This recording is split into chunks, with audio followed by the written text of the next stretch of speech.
Hare Krishna. Hare Krishna, Prabhuji and Mataji, please accept my humble obeisance. Hare Krishna. So thank you very much for being punctual. So we will start our class now. So all of you can kindly remain muted. Yeah, when the discussion starts, so you can unmute yourself. Hare Krishna. Thank you. Hare Krishna. So we will start with a Mangala Charan prayer to invoke auspiciousness. Om Jnana Timirandasya Jnananjana Salakaya Chakshurunmilitam Jena Tasmai Sri Gurave Namaha Sri Chaitanya Manobhistam Stapitam Jena Bhutale Swayam Rupa Kadamahyam Dadati Padantikam Vandeham Sri Guru Sri Yuta Padakamalam Sri Gurun Vaishnavam Cha Sri Rupam Sagrajatam Sahagana Ragunatam Vitam Tam Sajivam Sadvaitam Shavadutam Parijana Saitam Krishna Chaitanya Devam Sri Radha Krishna Padan Sahagana Lalita Sri Visakan Vitamscha He Krishna Karuna Shindu Dina Bandhu Jagatpate Gopesa Gopika Kantha Radha Kantha Namostute Tapta Kanchana Gaurangi Radhe Vrindavaneshwari Vrishabhanustuti Devi Pranamami Hari Priye Vancha Kalpatarubhyascha Kripa Sindhubhya Evacha Patitanam Pavanebhyo Vaishnavebhyo Namo Namaha Jaya Sri Krishna Chaitanya Prabhu Nityananda Sri Advaita Gadadhara Shiva Sri Gaura Bhakta Vrinda Hare Krishna, Krishna Krishna, Hare Hare, Hare Rama, Rama Rama, Hare Hare. Karoti vachalam pangam harite girim. Yat kripa tamaham vande Sri Gurun Dinapad. Paramananda Madhav Sri Chaitanya. Hare Krishna.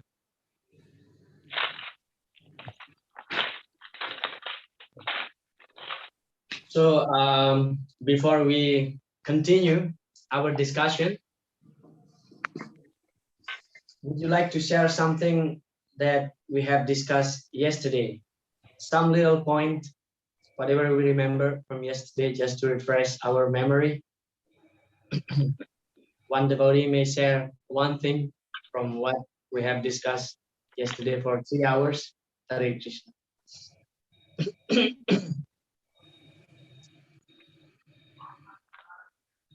Prabhuji, you would like to share something? Yeah, Venkata Prabhu. Shastang Dandavat Pranam Prabhuji. Hare Krishna. Hare Krishna. Prabhuji, yesterday, though I didn't attend the live session, but I gone through the YouTube this thing which you have sent. Because as I was traveling yesterday, I was not able to attend the live session as such. But thing is, yesterday in that what I heard, I had a very great clarity on Diksha Guru and Siksha Guru, what the role Diksha Guru plays and what the role Siksha Guru plays, and what should be our role. We are playing the role with Siksha Guru as well as Diksha Guru. And as you told that, which strikingly that was in my mind is that we should be close with Siksha Guru, but we should not get more familiar with Siksha Guru. That point which I really thought that it was in the top of my mind recall. Thank you so much. Yeah. By the way, my Siksha Guru is His Grace Gaur Gopal Das Adhikari. Hare Krishna. Hare Krishna. So, as yesterday, as you are taking the class in a very jovial, but you are driving the point. So, my Siksha Guru is also of that type. So, I always draw a line between, as you rightly told, that getting closer to the Siksha Guru and becoming familiar with Siksha Guru. Thank you, Prabhuji. By Krishna's grace, I have taken shelter under Guru Maharaj. So I'm also praying every day for him to get well soon. Yeah. Thank So you. this is the top of Nice. the mind recall for me, Yeah. Prabhuji, regarding yesterday's Thank you. class. Hare Krishna. Hare Wonderful. Krishna. Yes. That we have to be very careful while dealing with the spiritual master, while dealing with the gurus, both Diksha and Siksha Guru. We should all be very, very close with our gurus, but we should not be familiar with them just to avoid some offenses. Yeah. Hare Krishna. Thank you, Prabhu. Any other devotees who would like to share one thing from yesterday, apart from what Prabhuji has mentioned? Some of the devotees, maybe. Maybe at least one more. Yeah, Kumar Ramesh Mataji, you can unmute yourself.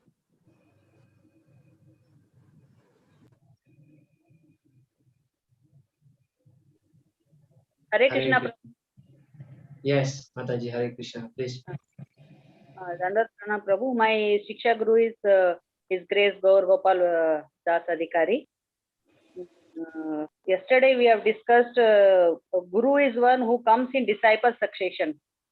Guru, we cannot understand the meaning of Vedas, Prabhu. The Guru Parampara system, they don't recognize present Guru to be the Guru. Nice. Yeah. We should have a living Guru to talk to somebody and tell our and take guidance from him. That's why we should have a living Guru. Jai. Thank you very much, Mataji. Very important point that we have to have, we must have living Guru, because of course Krishna as the Chaita Guru giving guidance from the heart, within the heart, but sometimes we cannot appreciate that because we cannot have the direct access with the Paramatma. So therefore we need a living Guru. So in this point also actually we are defeating the rhetoric point, that you don't have to get living Diksha Guru.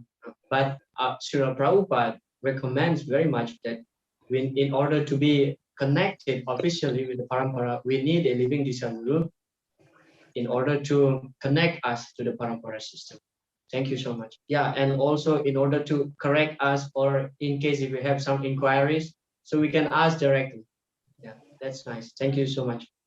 All right, maybe one more point from other devotee. One more point to refresh our memory. What about Shravan Prabhu? Shravan Kumar Prabhu? Would you like to share something?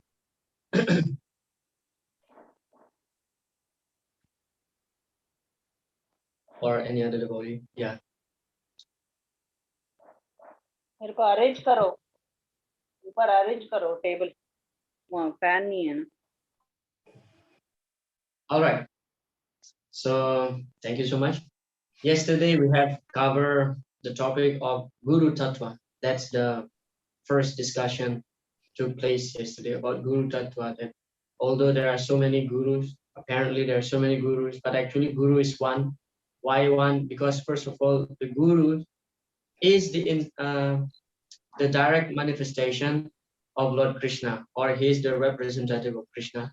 Second, because all gurus, especially within ISKCON, they have only one goal, and that goal is to bring us to Krishna's planet, to bring us back home, back to Godhead. So they have one mission, and real guru, we have discussed what is real guru. Real guru means he who just deliver the same message as what we have received from Krishna through the disciplic Sakshita. Yesterday we discussed also how Srila Prabhupada, as the founder Acharya of ISKCON, that everybody is encouraged to have closer relationship to Srila Prabhupada in the first phase. And we have discussed also about the ISKCON gurus. We have discussed about the ISKCON gurus, how they should be very exemplary. Those who are in a position of guru, especially within ISKCON, they have to be very exemplary. All right, so we'll continue our today's discussion by entering the second unit of this ISKCON disciple course. Give me a second. Yeah. So unit 2, establishing the relationship with Guru. So as we discussed yesterday, that this course, it has 4 units. So yesterday we had covered the first unit. So today we'll cover the second unit and also a little bit touching the first point of the third unit. Yeah. And there and tomorrow, yeah, not day after tomorrow, and tomorrow we'll try to finish the whole course. So today we'll be discussing about establishing a relationship with Guru. So continue from yesterday's lesson. So lesson 5, Guru Padasraya. And then lesson number 6, selection of Guru. Here we will be discussing how to choose Guru. And then lesson number 7, initiation vows. Very important topic here, initiation vows. Okay. So Guru Padasraya. So there is this verse, very beautiful verse, quoted many times by Srila Prabhupada and some other preachers also. Yasya deve para bhaktir yatha deve tatha gurav tasyaite katita hyartha prakashane mahat. And to those great souls who have implicit faith in both the Lord and the spiritual master, all the imports of Vedic knowledge are automatically revealed. So very nice verse from Svetasvatara Upanishad here, that actually in order to receive the Vedic knowledge, in order to receive the transcendental knowledge, it is not that we simply have faith only to Krishna, but also we have to have faith to the Guru. Because as we see yesterday, Srila Prabhupada explained that we cannot jump over directly to Krishna, because it is not possible. As I remember Venkata Prabhu mentioned yesterday, that the goal of life is to attain the mercy of Krishna, attain Krishna's lotus feet. And of course, that is through the mercy of Srimati Radharani. Yeah. Satyam Satyam Puna Satyam Satyam Eva Puna Puna Narada Prasadena Mat Prasado Na Vidyate. So Lord Krishna told Narad Muni, Satyam Satyam Puna Satyam Satyam Eva Puna Puna. Again and again I have to tell you the truth. Vinarada Prasadena, without the prasad, without the mercy of Srimati Radharani, Mat Prasado Na Vidyate. People cannot get my mercy. Krishna said like.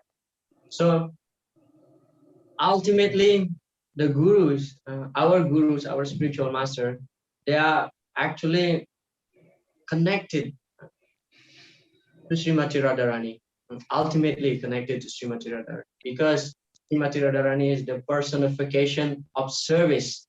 She is the, the best servant of Lord Krishna, Srimati Radharani. Anayara nunam Bhagavan Harir Ishwaraha Yanno Bihaya Govinda Pritoyam Anayadraha. So Radharani is addressed as Araditaha. Araditaha means, Srila Prabhupada gave the translation in that verse from the 10th canto. Aradita means the best worshipper.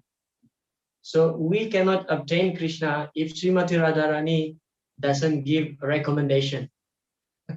And ultimately, how to get the mercy of Srimati Radharani is by serving the spiritual master, of course, with full faith. That's why that verse from Svetasvatara Upanishad mentioned that we have to have faith both to Guru and Krishna.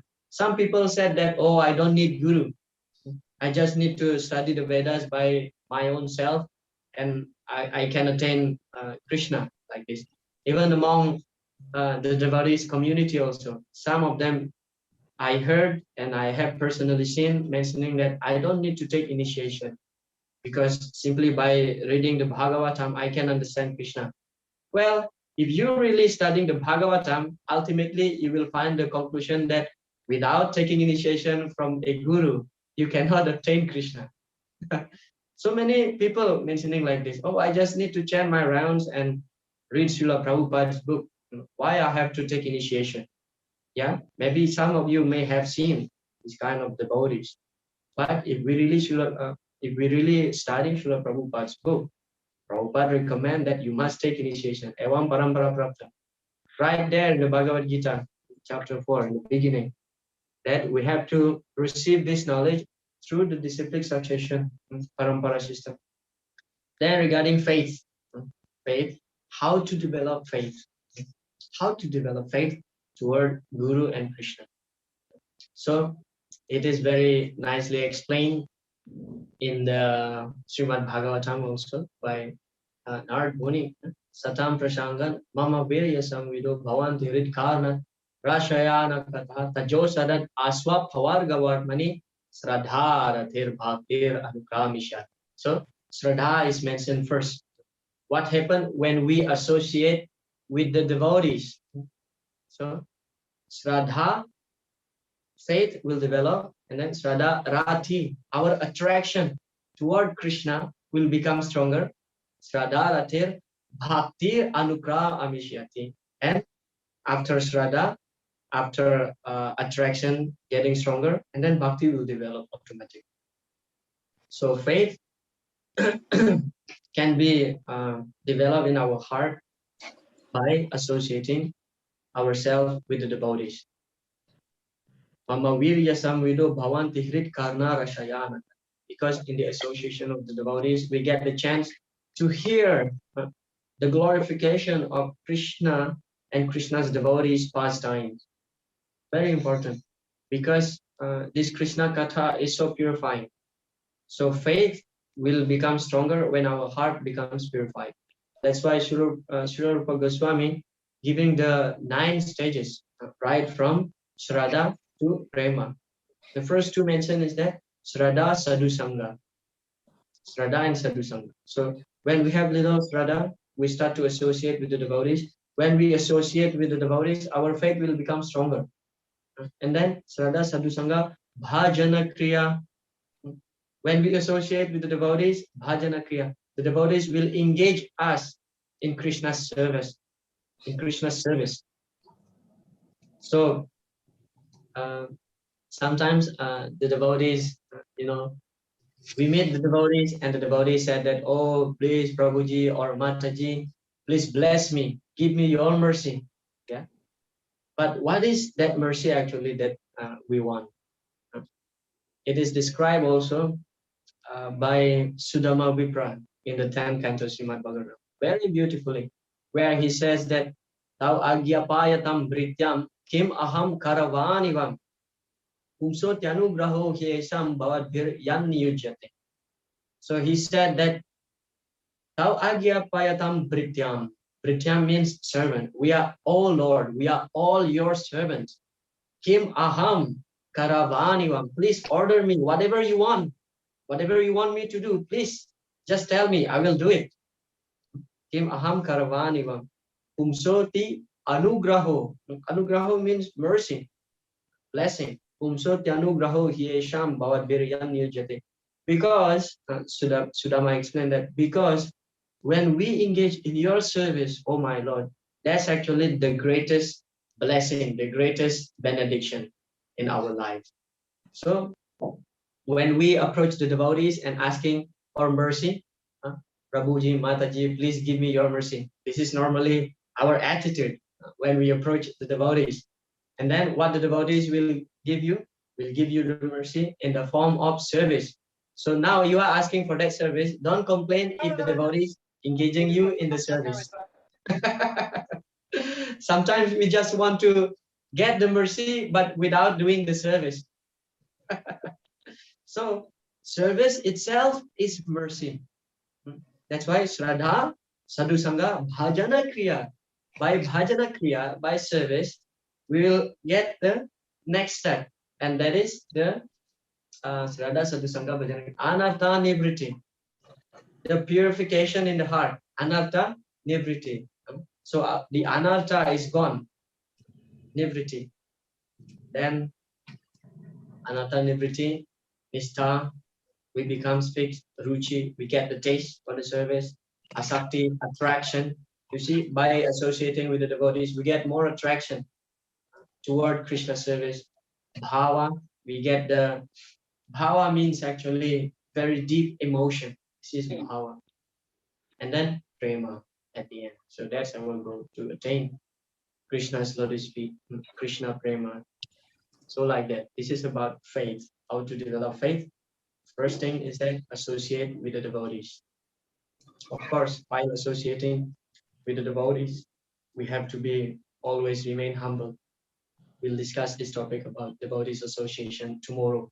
In the last section, we have this topic to be discussed. But that's a glimpse, how to develop faith toward Guru and Krishna by association. That's why there are so many devotees. We find there are so many devotees who join Krishna consciousness movement, and after some times they feel like they want to leave Krishna consciousness movement. Why they don't feel enthusiastic? Because lacking the devotees association. Lacking the devotees association. They don't associate enough with the devotees. Just like if we associate with a drunkard, naturally we will develop the quality of a drunkard. We also want to become a drunkard. If we associate too much with those who are smoke cigarette, we also will develop such kind of mentality. Although in the beginning, this is a fact actually. This is a fact that those who are addicted with smoking cigarette, the first cigarette that they smoke, what happened? They will cough. That means it's not at all suiting to the body. But as he is associating with his friends, I just take, and then it becomes natural for him to smoke cigarette. So similarly, the process of devotional service is like that. In the beginning, we may find it difficult, oh, why I have to get up early in the morning for Mangala Arati, why I have to do these rules and regulation. But as we are doing it, we'll get used because the heart will get purification, and that becomes natural for us. Okay. Continue. So Prabhupada Pada Ashraya. So we have discussed this yesterday, that before taking shelter to a particular spiritual master within ISKCON, so in the first place we have to take shelter of Srila Prabhupada, because he is the topmost Siksha Guru, the preeminent Siksha Guru within ISKCON. He's the founder Acharya, and everybody is encouraged to have unique relationship with Srila Prabhupada. Okay. So there are some guidance on Guru Pada Ashraya. So first, ISKCON devotees shall instruct new members to take shelter of Srila Prabhupada. We have discussed this topic yesterday also, that when a newcomer comes to our temple, when somebody just joined our movement, so we have to introduce him or her more to Srila Prabhupada, take shelter of Srila Prabhupada. And then ISKCON members shall choose when and from whom they wish to request initiation. So as an ISKCON member, when we join, we have this privilege, we have the right to take initiation from whom, from which guru. So as a preacher also, we should not force somebody, to take initiation from our guru, for example. Because in some particular temple, it's happened also that unless if you take initiation from this particular guru, you cannot live in the brahmacharya ashram in this temple. This is happening also. Yeah, so this should be avoided very carefully. Should be avoided. That let them choose their guru, because this is about relationship. You cannot force somebody to have relationship with another person. Let them choose. Give them time. Don't force. Oh, take initiation. Next year you must get initiation. You must like this. No, let him to choose to wait when he meets his guru by Krishna's divine arrangement. When he meets his guru, he will feel the connection. So don't choose guru just like a sheep, just like a sheep, a group of sheep. So one sheep will go to that direction, and then another sheep will run here. One sheep will go to that direction, another sheep also will run like that. Sometimes we choose guru like that also. People choosing guru like that also. Oh, because my friend is taking initiation from this guru, why I also don't take? I think I will take also from him. Then what happened after some time? many devotees I found that they are regretting, oh, I already taken initiation from him. If I meet this guru before I met him, my present guru, I may take initiation from him. Because I personally heard and met such kind of person, such kind of devotee. So this should not happen to our life. Take time, don't rush, build relationship, know your spiritual master very, very closely, and spiritual master also should know you. This is called relationship. There should be a mutual connection. Yeah. And then they must focus their attention on Srila Prabhupada as the founder Acharya and as their preeminent Shiksha Guru. This is for the newcomer, neophyte devotees. We should, as preacher also, as a preacher, we have to give clear understanding that we are all under Srila Prabhupada, and definitely we must read Srila Prabhupada's book in the first place. Then after chanting the pranam mantra of their Diksha Guru, all grand disciples and future generations should chant at least the first of Srila Prabhupada's pranam mantras while offering obeisances as a mean of respecting the founder Acharya. Yeah, this is a matter of etiquette. So normally when we offer obeisances to the deities, so we chant our Guru Pranam Mantra, Diksha Guru Pranam Mantra. But after that finish, we must chant Srila Prabhupada's Pranam Mantra also. Yeah. But at least, if not full, at least the first one. Namo Vishnu Padaya Krishna Prasthaya Bhutale Srimate Bhaktivedanta Swamin Iti Namine. At least that part. Yeah, at least that part. As a matter of respecting our founder Acharya. Now we will be discussing about Guru Pada Ashraya in ISKCON. So first, disciple. It's all of us here, disciple. And then the first place is Srila Prabhupada. We take shelter of Srila Prabhupada. Then we just come in contact with ISKCON. So Srila Prabhupada is the Siksha Guru for all of us. Apart from the person who introduced us to Krishna consciousness, Srila Prabhupada is the preeminent Siksha Guru. Then from this, Diksha and Siksha Guru here. Yeah. So the system is like that. But ultimately, everybody is under Srila Prabhupada. He's the topmost authority within ISKCON. Yeah, within ISKCON, not within Krishna consciousness movement, but within ISKCON. So under Srila Prabhupada, there are Siksha Gurus and Diksha Guru. And both Diksha and Siksha Guru should preach according to Srila Prabhupada's teaching. Yeah, as much as possible, they have to refer to Srila Prabhupada.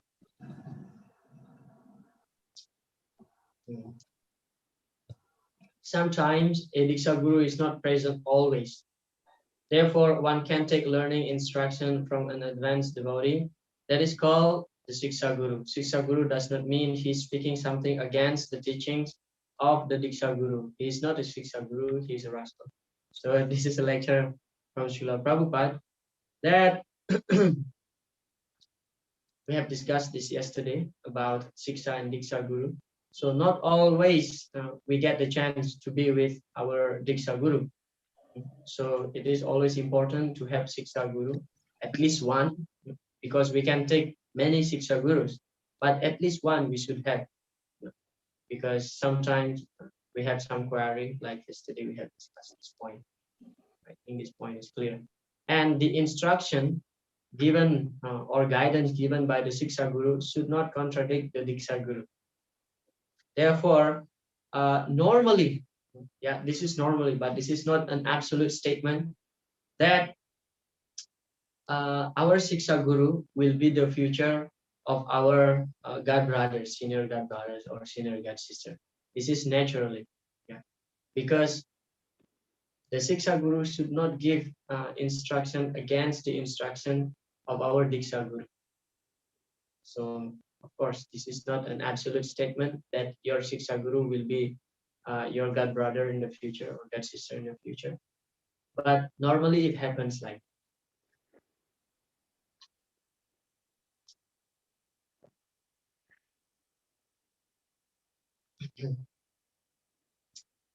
spiritually mature managers may be the main Siksha gurus for the devotees who are not their initiated disciples, and such relationships are to be fully encouraged by the initiating spiritual masters.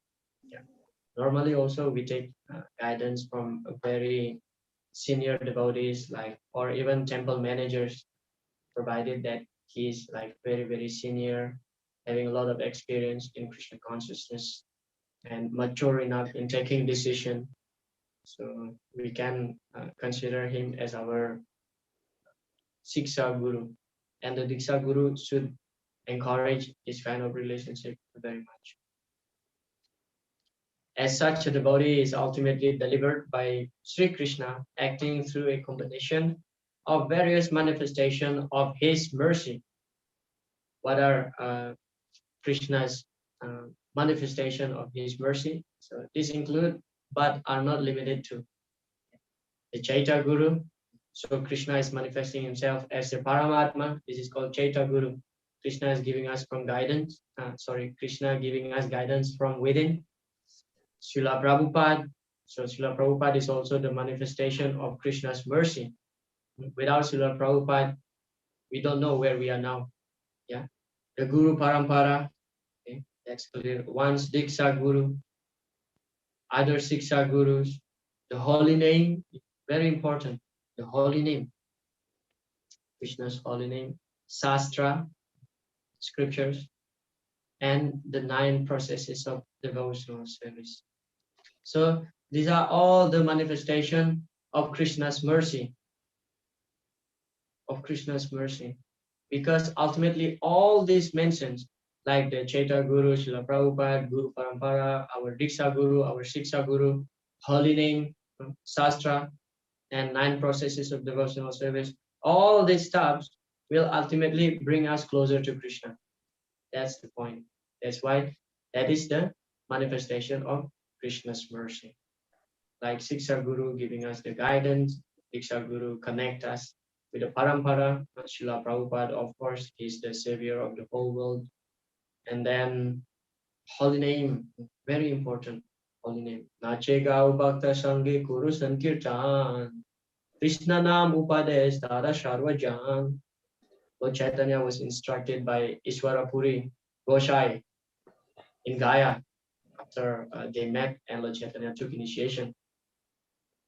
Lord Chaitanya was immediately developing the symptom of ecstasy. And then he asked Ishwarapuri Maharaj that what's happening? I become like crazy person, you know. Japite japite mantra korela. Lord Chaitanya asked, what happened? I become like crazy person. Krishna Nam Mahamantera Jai Upa Krishna Nam Mahamantera Eta Swabhav Jai Jape Tara Krishna Upa Jai Bhav. Shwarapuri Maharaj explained that anyone who chants Krishna's name immediately will get the ecstasy. Jai Krishna Krishna Nam Mahamantera Eta Swabhav Jai Jape Tara Krishna Upa Jai Bhav. Those who chant Krishna's name will immediately developing the symptom of love of God. So bhava is just one step before prema. It's like the preliminary entrance before we are entering Krishna prema. And then Nache Gao Bhakta Sange Kuru Sankirtan. My dear child, please continue. Nache Gao Bhakta Sange. 3 things mentioned here.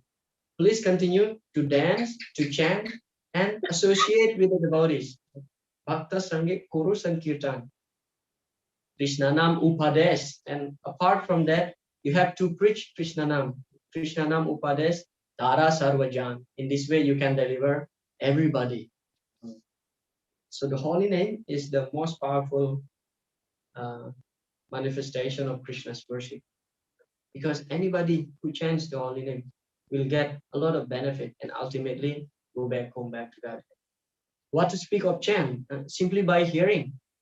Yanama Shruti Matrena Uman Bhavabdi Nirma. Asya Tirtha Pada Kim Va Dasavam Avasishyati. Shukracharya admit this to Lord Vamanadev in the 8th canto. Yanama Shruti Matrena. simply by hearing your holy name. Human bhavabdir nirma. Somebody's heart will get cleansed, will get purified. That's why the Nam Sankirtan, Nagar Sankirtan in the street is so important, very powerful. Even those who doesn't want to chant, if by chance they hear the holy name, they get a lot of purification. Hare Krishna. So that's about holy name. And then Sastra, of course, Sastra mentioned there. Sastra, why? Because it is just like the favorable wind. Ride Hamadyam Sulabam Sudurlabam Lavam Sukalpam Guru Karnadaram Maya Anukulena Nabhaspateritam Human Bhavabdir Na Taret Sa'at Maha. So this is from the 11th canto of Srimad Bhagavatam, where it is mentioned Rideham Adyam Sulabam Sudurlabam. This body, human form of life, is very difficult to obtain. Of course, in the first place, it is mentioned Sulabam, means very easy to obtain. Why easy? Because we just need to wait after 8,400,000 species of life. Everybody will get the chance to get the human form of life. But Sudurlabam. But it's easy, but very rare. Why very rare? Because 8,000,000,004 species of life. We have to wait. Therefore, very rare. Sulabam, Sudurlabam, Plavam, Sukalpam, Plavam, Sukalpam. And this human form of life is compared just like a boat by which we can cross the ocean of repetition of birth and death. Plavam, Sukalpam, Guru Karnadaram. Guru is just like the captain. There is a boat, there is a captain. Guru Karnadaram. And then Maya Anukulena Bhasvateritam. And Krishna says that, and all my instruction in the Vedas, just like the favorable wind by which we can cross this favorable wind, will help us to cross this ocean. You see, first we have the boat, second we have the captain, and then the third one we have the wind, favorable wind to push our boat by which we can cross the ocean of material suffering, material life. So similarly, now we have this body, it is very suitable, the body, human form of life, and then we have Guru, and then we have Shastra, Krishna's instruction. So these three things combined will help us to cross the repetition of birth and death. But Uman Bhavabdir na thare sa'at maha. If a person already get these three things, human form of life, and does not take full advantage of it, and what happened? Sa'at maha. He is considered to be the killer of the soul. Of course, we know from the Bhagavad Gita that that the soul is eternal. Na jayate mriteva kadachit. Yeah, soul is eternal. Why this verse is mentioning Sa'at maha, or the killer of the soul? Ha, Atma means the soul. Ha refers to Hatya. Atma, Atma Hatya, killing the soul. That means killing the soul means we don't take full advantage of the opportunity being in the form of human life, and we degrade ourselves to the lower form. So Sastra is very important. Just like the wind, favorable wind by which we can cross the ocean of material life. And what else mentioned there apart from Sastra? And 9 processes of devotional service. Yeah? This is mentioned by Prahlad Maharaj in the 7th canto. Shravanam, Kirtanam, Vishnusmaranam, Padasevanam, Archanam, Vandanam, Dashyam, Shakyam, Atmanivedanam. Iti Pumsar Pita Vishnu Bhaktischanavalakshana Priyeta Bhagavat Yada Tanmanye Ditam Uttamam. Prahlad Maharaj said that even if one is engaged only with one of these 9 processes of devotional service, Tanmanye Ditam Uttamam, he is considered to be very elevated.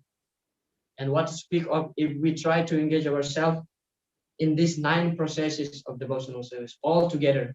Yeah. So this definitely the manifestation of Krishna's mercy to bring us back home, back to God. All right. Step over. What is this there? from the GBC statement. Within these cooperative elements, Srila Prabhupada, as the founder Acharya of the International Society for Krishna Consciousness, is the preeminent Siksha Guru for all members of ISKCON. All members of ISKCON for all generations are encouraged to seek shelter of Srila Prabhupada. All members of ISKCON are entitled and encouraged to have a personal relationship with Srila Prabhupada through his books, teachings, and his ISKCON society. So, for spiritual achievement, the easiest path is to take shelter of a bona fide spiritual master and to serve him with heart and soul. That is the secret of success. As stated by Srila Vishwanath Chakravarti Thakur in his 8 stanzas of prayer to the spiritual master, Yasya Prasada, Bhagavat Prasada. By serving or receiving the grace of the spiritual master, one receives the grace of the Supreme Lord. A sincere disciple, simply by serving a bona fide spiritual master, can achieve all the mercy of the Lord and the spiritual master simultaneously. So this is from his purport, Srila Prabhupada in the Srimad Bhagavatam. Yeah. Ultimately, Guru Pada Ashraya is very, very important. Taking shelter of the master, Lotus feet, is very, very important. Guru Pada Ashraya. But as a newcomers, before taking shelter of a particular guru within ISKCON, so we have to take shelter of Srila Prabhupada in the first place. All right, that's the end of that lesson number 5 from the second unit. Lesson number 5. Were there any questions or comments before we continue to the next question? Sorry, to the next discussion.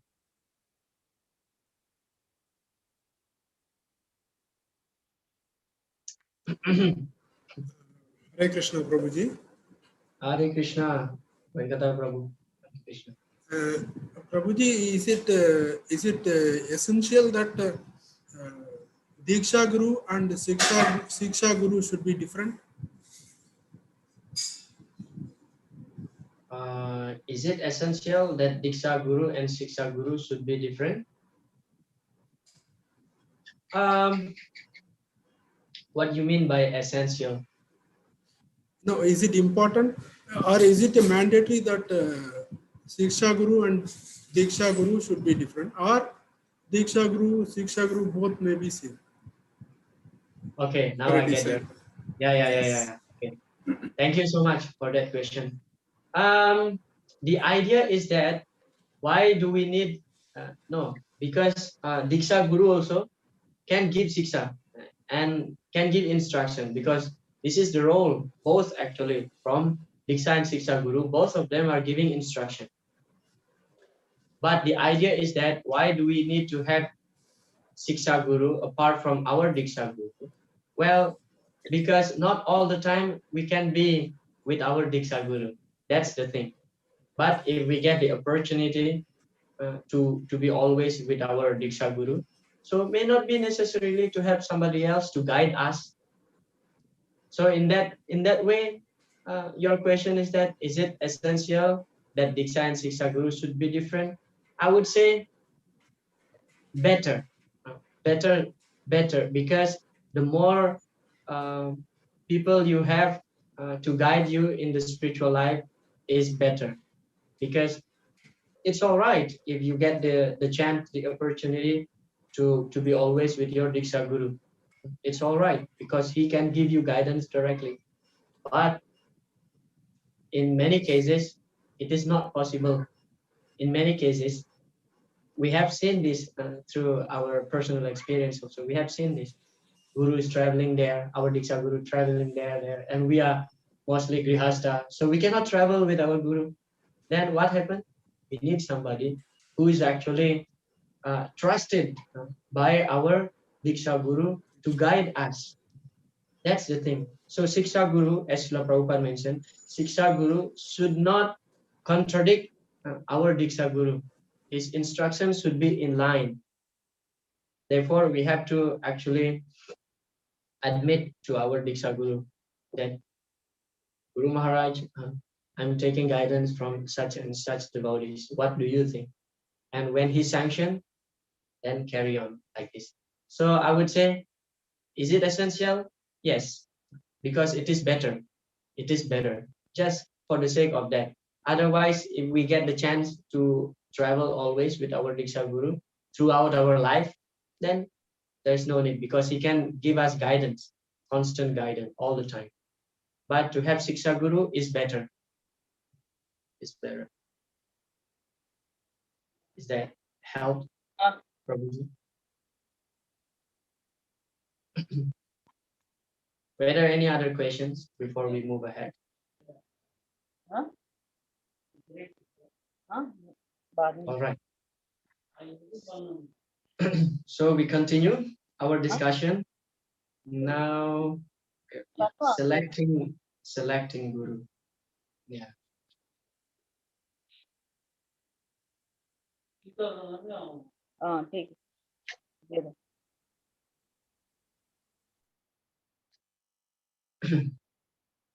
So we have discussed the Guru Pada Ashraya, the importance of taking shelter of Guru. Now we will be discussing about selecting Guru.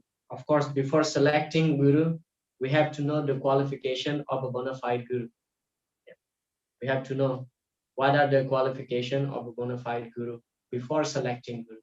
So this verse is from the Upadesmrita by Rupa Goswami, the first verse, very important verse, and I recommend that everybody should memorize this verse. Yeah, Vacho Vegam Manasa Krodha Vegam Jiva Vegam Udarupasta Vegam Etan Vegan Yo Visahe Tadira Sarvam Apimam Prithivim Chasishya. A sober person who can tolerate the urge to speak, the mind's demands, the action of anger, the urges of the tongue, belly, and genitals, is qualified to make disciples all over the world. So what we learn from here, one of the qualifications of a bona fide guru is that he should be able to control his senses. Sense control person should be able to control his senses. And then this verse, that vijnanatam sagurum eva vigachet samit pani srotriyam brahmanistam. To understand these things properly, one must humbly approach with firewood in hands a spiritual master who is learned in the Vedas and firmly devoted to the absolute truth. So in this verse, there are two things mentioned here. One is the qualification of disciple. Second is the qualification of guru. What is the qualification of disciple mentioned here? We must be very humble approaching the guru. Being humble is the qualification of a disciple while approaching Guru. And then it is mentioned here with firewood in hand. So Srila Vishwanath Chakravarti Thakur explained what is this firewood refer here. So the firewood refers here is that the service attitude. The service attitude. That means when we approach a spiritual master, we have to be ready to serve whatever his instruction. You have to be ready because you must dedicate your life. You must be ready. This is the firewood. Of course, with a humble mood, we have to approach him, ask him, Guru Maharaj, how can I serve you? So this is the attitude. And then the qualification of Guru mentioned here. First of all, Srotriyam Brahma Nistam. Srotriyam means very learned in the Vedas. So at least you should know Krishna Tattva. Jai Krishna Tattva Veda Jai Guru Hoy. If he knows Krishna Tattva, the truth about Krishna, then he can become spiritual master. And then firmly devoted to the absolute truth. Srotriyam Brahma Nishtha. Nishtha means being fixed in the service of the Lord. So his faith is unshakable. So this is firm conviction to the Lord. So not only knowing the philosophy, but he's practicing what philosophy that he has learned, what philosophy that he's teaching us. So this is the spiritual master, Acharya. Yeah, he has to be learned in Vedas, and he must be a devotee. Next person. Achar prachar namera karaha dvikarya tumi sarva guru tumi jagatera arya. So this is actually the conversation between Srila Sanatana Goswami and Srila Haridas Thakur in Chaitanya Charitamrita. So Sanatana Goswami here addressing Srila Haridas Thakur, you simultaneously perform both duties in relation to the holy name by your personal behavior and by your preaching. Therefore, you are the spiritual master of the entire world, or you are the most advanced devotee in the world. So Acharya means person who is teaching through his personal example. Not only simply talk, but behind the curtain he's doing nonsense. That is not Acharya. Acharya means he's saying something and he follow what he said. And then the qualification expressed, the qualifications expressed in this connection are that one must act according to the scriptural injunctions and at the same time preach. One who does so is bona fide spiritual master. So a spiritual master, although is completely a liberated soul, in order to show an example, good example to the people, especially to his followers, disciples, he should follow very rigidly, very strictly the injunction of the Vedas. Yeah. Shruti, Smriti, Purana, Adi, Pancharatra Vidim Vina, Akantiki Harir Bhakti, Upata Yaiva Kalpate, Upata Yaiva Kalpate.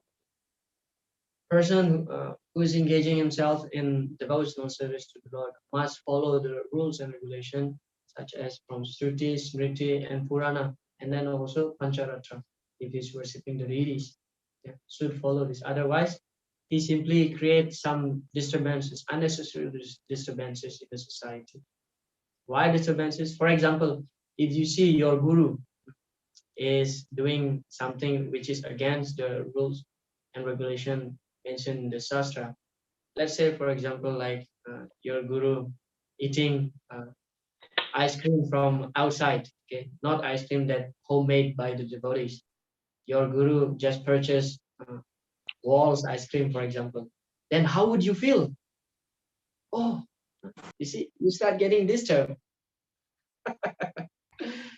because atyahara, overeating, refers by Rupa Goswami is explained that actually eating something which is not offered to Krishna. So that's very simple rules, example. So the spiritual master must follow the rules and regulation, although he is liberated person, because he's a pure devotee, he's liberated, but in order to teach Yadyada Charati Sreshtas, we have discussed this yesterday. He must follow. Kiba Vipra Kiba Nyasi Sudra Keninoi Jai Krishna Tattva Vita Say Guru Hoy. Very famous verse here. Whether one is a Brahmana, Vipra, is a Brahmana, Sannyasi, Vipra Kiba Nyasi Sudra or Sudra. Regardless of what he is, he can become a spiritual master if he knows the signs of Krishna. Jai Krishna Tattva Vita Say Guru Hoy. What is the meaning of knowing the signs of Krishna? Knowing the signs of Krishna means knowing that Krishna is the ultimate goal of life and engage ourselves in his service. In the year 2015, yeah, the year 2015, I remember when I was in Cambodia. So when I was in Cambodia, me and my wife, actually, we went there and we're doing Harinam Sankirtan and we are doing some book distribution. And then I always feel, how I say this, whenever I meet Indian people in Cambodia, while distributing books, I would prefer to avoid them. Why? Because most of the response that I get is that they will say, oh, I know Krishna, I know Krishna. I visited Krishna's temple. So I feel like there's no need to approach these Indians because they will immediately reject the book. Because when you saw the book, like Bhagavad Gita, for example, oh Krishna, yeah, I know Gita. But if you happen to visit Cambodia, Cambodia is a Buddhist country, but they are eating a lot of meat. And there is one place called Siem Reap. in the center of that town, Simri town. They are selling all kind of disgusting things like fried snake, fried scorpion, and then fried so many things, disgusting. And then I met one Indian man. I met one Indian man. He was holding a big fried scorpion on his hand, fried scorpion. And then I tried to hand the book, but my wife said, "Hey, he's touching this fried scorpion," and he touched the books. The books will become mushy. I said, "It's okay." So I just handed the books, and he said, "Oh, Krishna, yeah, I know Krishna. Actually, I'm born in the Brahmin family." And then he showed me his Brahmin family.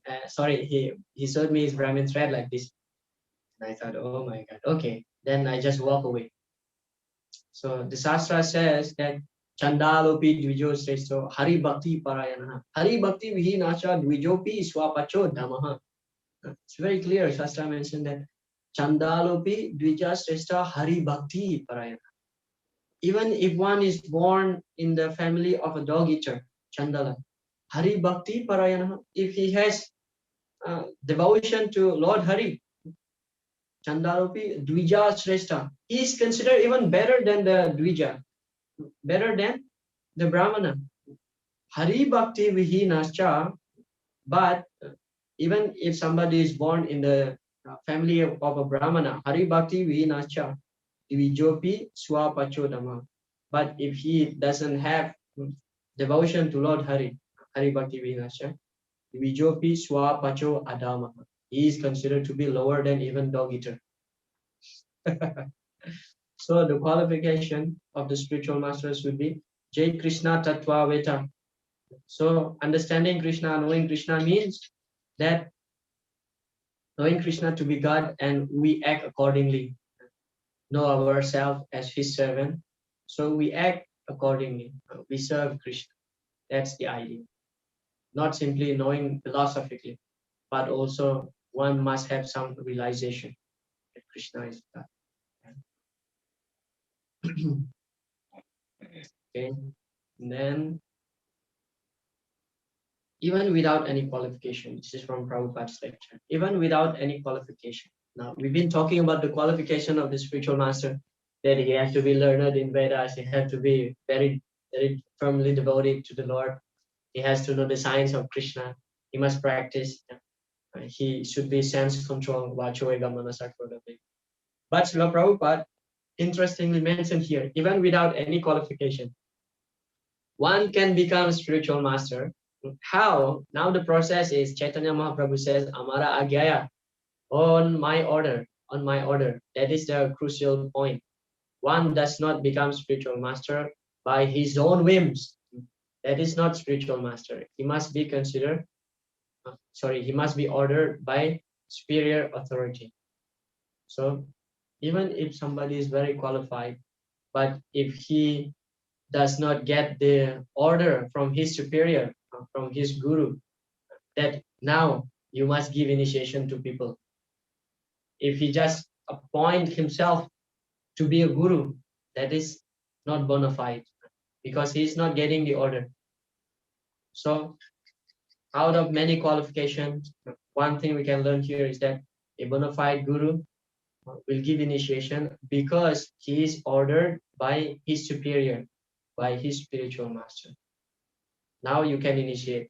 Please continue the district succession like this. But if he just appoint himself to be guru, oh, now I feel that I'm qualified. Now I'm going to give initiation. So this is bogus. Just like, for example, also we find in the Srimad Bhagavatam in the 10th canto, when Krishna was born in Gokul. So we know Gargacharya, he is very, very qualified priest to perform the name-giving ceremony. Even though he is very qualified, before Nanda Maharaj was asking Gargamuni to perform the ceremony, he did not perform that ceremony. He didn't come to Nanda Maharaj and ask Nanda Maharaj, can I perform the name-giving ceremony? No, but he just waiting for Nanda Maharaj, and after being requested again and again, then he performed the ceremony. So similarly, a bona fide spiritual master also will act as a guru, as a Diksha guru, provided that he is ordered by his superior, not that he himself appointing himself to become a guru, to initiate people. This is not correct. Just like Srila Prabhupada, here he mentioned that. Then his spiritual master, Amara Agyaya, just like in our case, our superior authority, our spiritual master, he ordered me that you just try to preach this gospel, whatever you have learned from me in English. So we have tried this, we have tried it, that's all. So Srila Prabhupada, he taking the order from his spiritual master that he should preach to the English-speaking countries, to the English-speaking world. So Srila Prabhupada is acting under the direction or under the order of his spiritual master, Srila Bhaktisiddhanta Saraswati Thakur. And this is actually the key of success. Because along with the order, the empowerment is there. If we just act whimsically, there is no empowerment because we don't get the mercy. That's why it is always very important, before doing some service, anything. So we ask the blessing from the spiritual master. Please bless me. I want to do this service. Please bless me.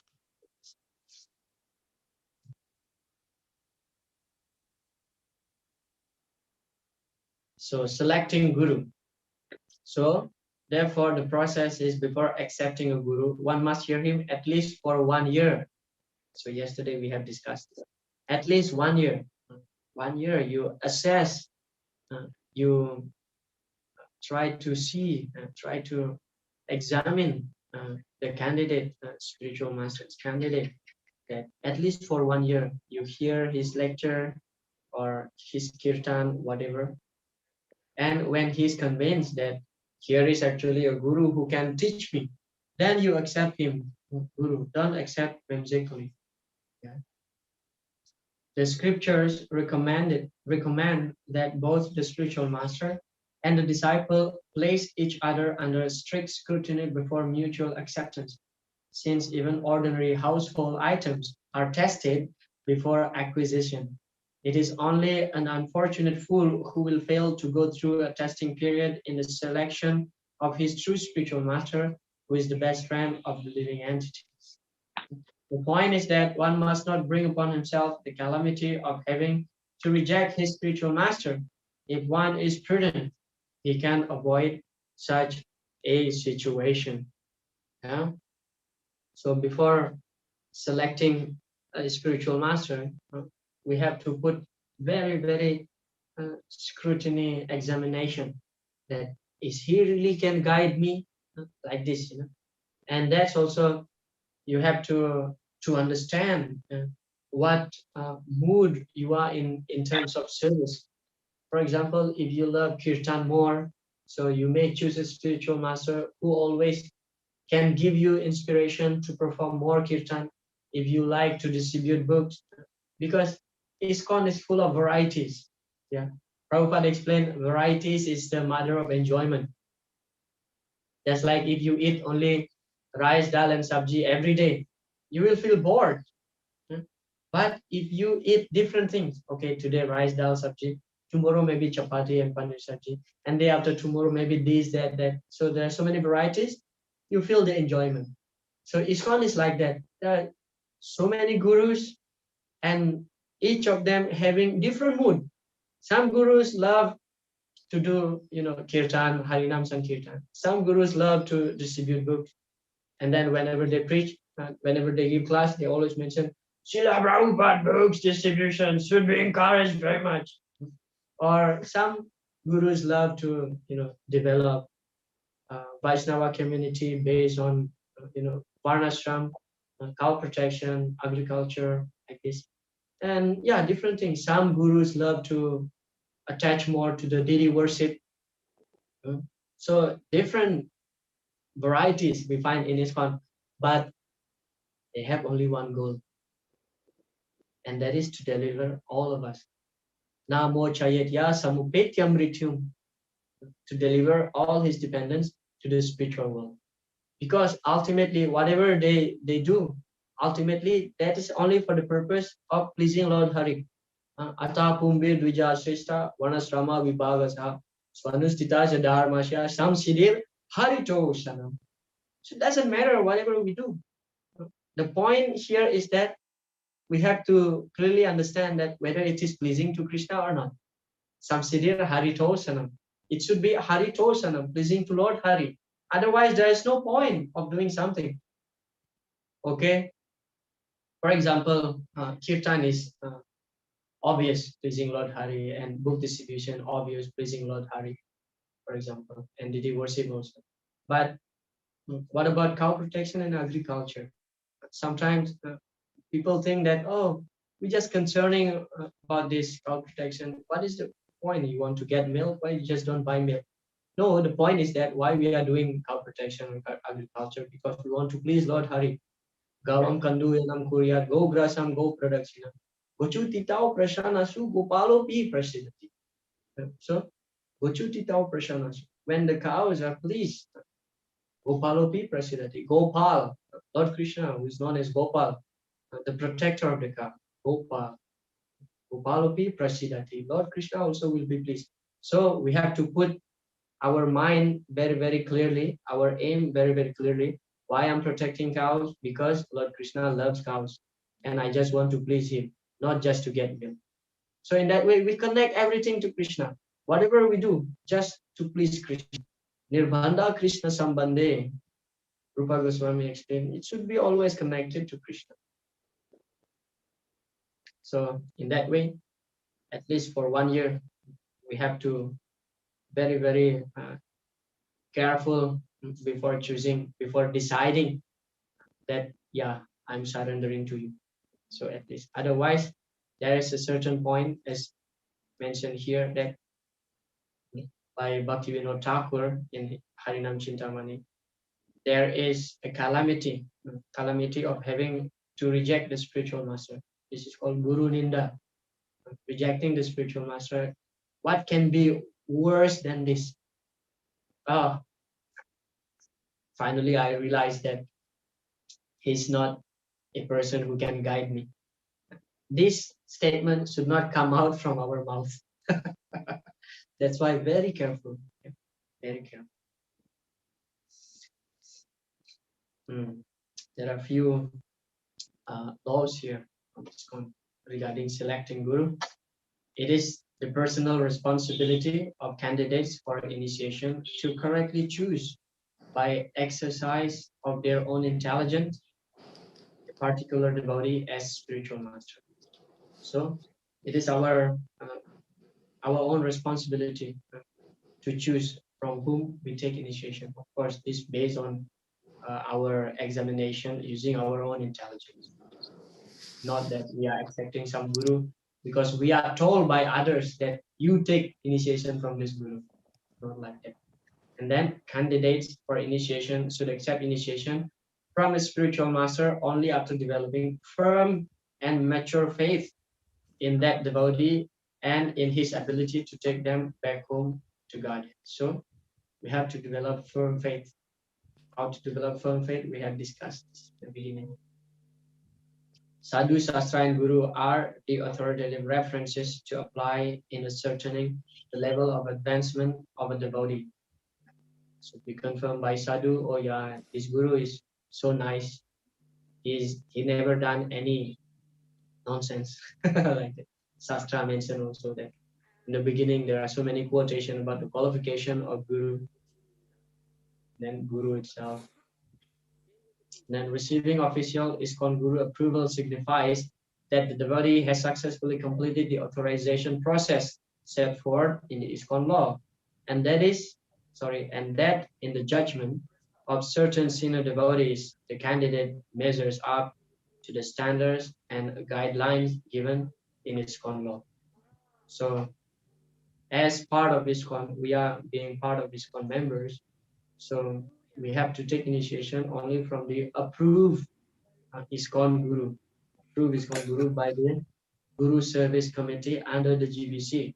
That yes, this devotee doesn't matter whether he is a sannyas or grihasta, Because in ISKCON we find also there are so many Grihastha Guru, initiating Guru, like His Grace Vaisesika Prabhu, for example, Mahatma Prabhu. They are all Grihasthas, but they are very elevated personalities. So as long as they are approved by ISKCON, yes, they are considered to be bona fide.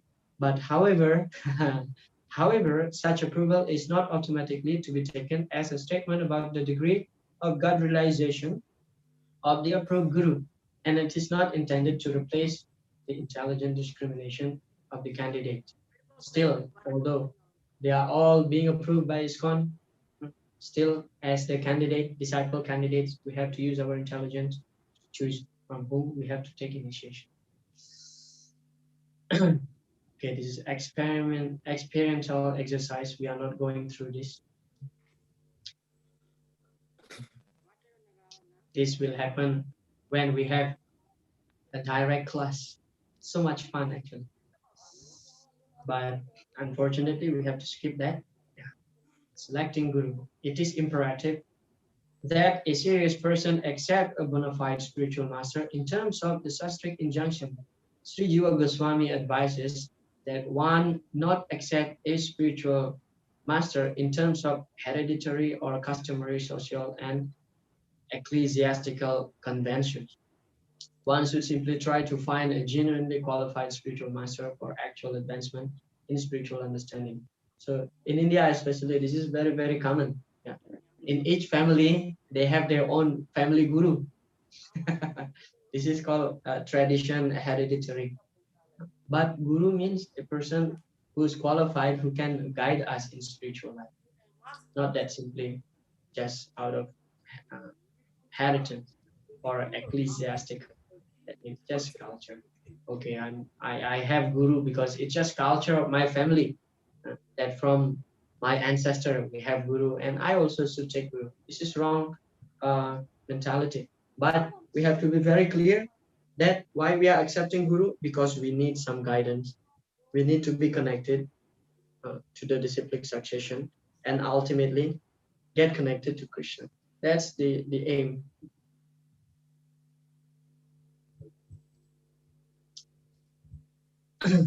This is a lecture by Srila Prabhupada. You don't require large definition. What is Guru? So Vedic knowledge gives you indication that Tad Vijnanatam, Tad Vijnanatam Saguru Neva Vigachet. If you want to know the science of spiritual life, Tad Vijnanatam Saguru Neva, you must approach Guru. And who is Guru? Guru means who is the faithful servant of God. Very simple. So that's the definition of Guru given by Srila Prabhupada. Guru means a faithful servant of God. So when Srila Prabhupada still in the planet, so George Harrison one time asked Srila Prabhupada. Yesterday also we talked about George Harrison. George Harrison Prabhu asked Srila Prabhupada. So Swamiji, at that time Srila Prabhupada, people still call him Swamiji. So Swamiji, what is how to know that a person is real guru or not? Because at that time, it is, that very famous movement called hippie movement, and then there are so many so-called yogis, so-called babas. They start to appear also in the US to, open some centers there. And then George Harrison asked Prabhupada, so Swamiji, how to know that a person is a real guru? And then Srila Prabhupada replied, very, very interesting. Srila Prabhupada said, you see these hippies, how to recognize them that they are real hippies? Because they are addicted with drugs, with smoked cigarette, with, illicit sexual connection. These are all hippies. Like they walk like zombie, because too much drug, too much alcohol. Their brain is lost. So we understand that these people are hippies. Then how to understand that a person real guru or not? We can see by judging him whether he is really addicted to God or not. So real guru, Prabhupada said that a person who is addicted to God. Addicted to God means you become mad of God. You see something you see that thing is connected with God. Yomam pashyati sarvatra sarvam chamayi pashyati. Ashyahamna pranashyami sachamina pranashyami. Krishna says in the Bhagavad Gita, 6th chapter, that a person, Yomam pashyati sarvatra, a person, those who can see me in everywhere, sarvam chamayi pashyati, and everything within me, tasyahamna pranasyami sachamina pranashyami. That person never lost to me, and I'm also never lost to him. That means they're always connected. For example, like when you see mountain, oh, this mountain is, represent, this mountain will remind you to Giriraj. Even if you see that mountain is not Giriraj, but when you see mountain, you will immediately remember Giriraj. This is the vision of a devotee, pure devotee. And when you see flowers, for example, oh, such a nice flower, if we offer to Krishna, Krishna must be pleased. And everything, when I was studying Bhakti Sastri, because the teacher explained that everything is connected to Krishna. There is nothing, Mata parataram nanyat kinchid asti dharanjaya. Mayi sarvam idam protam shrute maniganaiva. Krishna says that everything is connected to Krishna. There is no superior. There is no superior truth apart from Krishna. Everything is connected with Krishna's divine energy, just like the pearl strung in a thread. Okay, and my teacher explained that everything is connected to Krishna. The sun is Krishna's eyes, the moon is Krishna's eyes, this and that, blah blah blah blah, and so on. And I raised my question, Prabhu, if everything is connected to Krishna, when you see everything in Krishna, so how to understand if I see stool, how to understand that this stool is connected to Krishna? My teacher said, oh, very interesting question. I never get this kind of question. So I asked this, if you see stool, how that stool connected to Krishna? Then my teacher said that, how that stool come? What are the ingredients of that stool? Food. And how the food come? From the earth, right? Anat bhavanti bhutani parjanatan. And then earth is one of Krishna's energy. Bhumir apo nalo vayo kammano bhudirevacha ankara ityami bina prakritirastada. So these are Krishna's energy. Although it is material energy, still it is belong to Krishna. In that way, we can see the connection of this tool with Krishna. I was stunned with that answer. So everything is connected to Krishna. That's the point.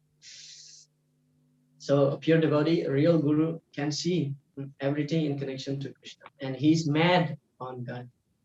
He's mad. He always have the taste to chant Krishna's name, just like the hippies always have the taste of, of drugs or alcohol.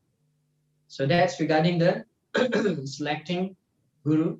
The conclusion is that, first of all, we have to know the qualification of the spiritual masters from Shastra, from the sadhus, and then before surrendering our life to a particular person, to dedicate our life, because Adal Guru Ashraya means we take shelter. Taking shelter means we surrender. Yeah. It is not that we say I'm taking shelter of you, but we are independent. This is not possible. So at least 1 year, at least 1 year. And you are choosing your guru not because of somebody is telling you, you take Diksha from this person. No. But it is because of your own desire, because the connection is built already. Yeah. So that's conclusion of this discussion regarding selecting guru. Whether any question or comment, please.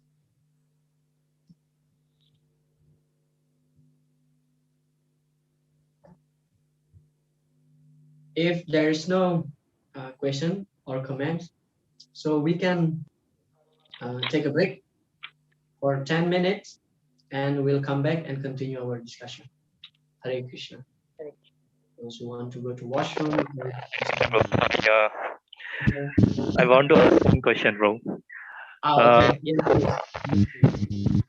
Okay, so mostly I see the people the selecting Diksha Guru because he's connected with his Shiksha Guru. Okay, Correct. so he's taken everything, means every classes and every knowledge by his Shiksha Guru. So mostly people, I see that because the Shiksha Guru, we have taken everything about our Shiksha Guru. So we select the Guru, Diksha Guru, who is the Guru of Shiksha Guru. So is this okay for that people who are selecting like this, our Diksha Guru, or there will be some different uh, uh, some symptoms also that we have to look and go? Yeah. Thank you for your questions. Yes, it is okay. That's why in the beginning, I mentioned that in general, most of the cases, that your Siksha Guru will be the future of your God brother or God sister. So this is common thing, but this is not an absolute statement that I said earlier. So yes, it is okay as long as you feel the connection. So it is okay, and most of the cases also like that. Most of the cases. The point here is that why you are choosing um, that person as your guru, Diksha Guru, because you feel the connection and you feel confident that that person can guide me. And you choose that guru, the guru of your, the Diksha Guru of your Diksha Guru, not because your Diksha Guru tells you to take Diksha from his guru, but it is because of your own desire, because you develop the relationship. And definitely it is okay. Yeah, that's why in general case, as I mentioned again earlier, that this is the general thing happening. Your Siksha Guru who introduce you to Krishna consciousness, who give you constant guidance, normally generally will become your God brothers in the future. But this is not an absolute statement, because everything is decided by you. You choose your own Diksha Guru like this. So, Praveen Prabhu, it is okay. As far as your Siksha Guru not forcing you to take initiation from his Diksha Guru, and it is because of your own desire. That's it. Hare Krishna. Okay. Hare Krishna, We take, Prabhuji. okay. Yes, Mataji. Lakshmi I Mataji. have a question also. I would, going hand in hand with the other Prabhuji who had raised the question. It's so correct that I am so much connected to my Shiksha Guru, but the Diksha Guru, I absolutely have very little knowledge. Absolutely, say 0.01. And I do want to take initiation, but how confident can I be about my Diksha Guru there? Because see, I absolutely know, I know very little about him. How do I go about them? I totally believe my Shiksha Guru. That is it. I have no doubts there. I'm not even going to have another say what my Shiksha Guru says. That much I'm confident about him. But when you say Diksha Guru, then Yeah. Thank you so much. As also Srila Prabhupada explained that the Diksha Guru is not always available for us. Yeah, but what we can do, how to develop our confidence, our faith to our Diksha Guru. Because if you don't have, faith to your own Diksha Guru, this is aparad. This is Guru aparad. Then you have faith to your Siksha Guru, and your Siksha Guru is a person who's recognized by your Diksha Guru. Then how to develop faith to your Diksha Guru? One of the suggestion I can give is that hear from his lecture regularly on a daily basis.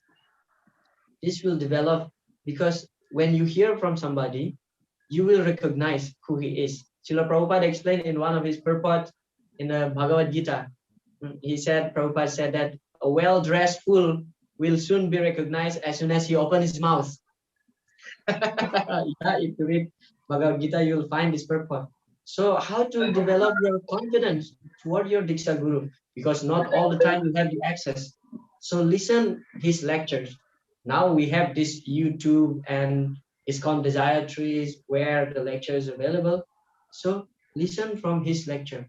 What he's saying, his instruction. In that way, we can understand that whether he's speaking um, against the Shastra or following the Shastra.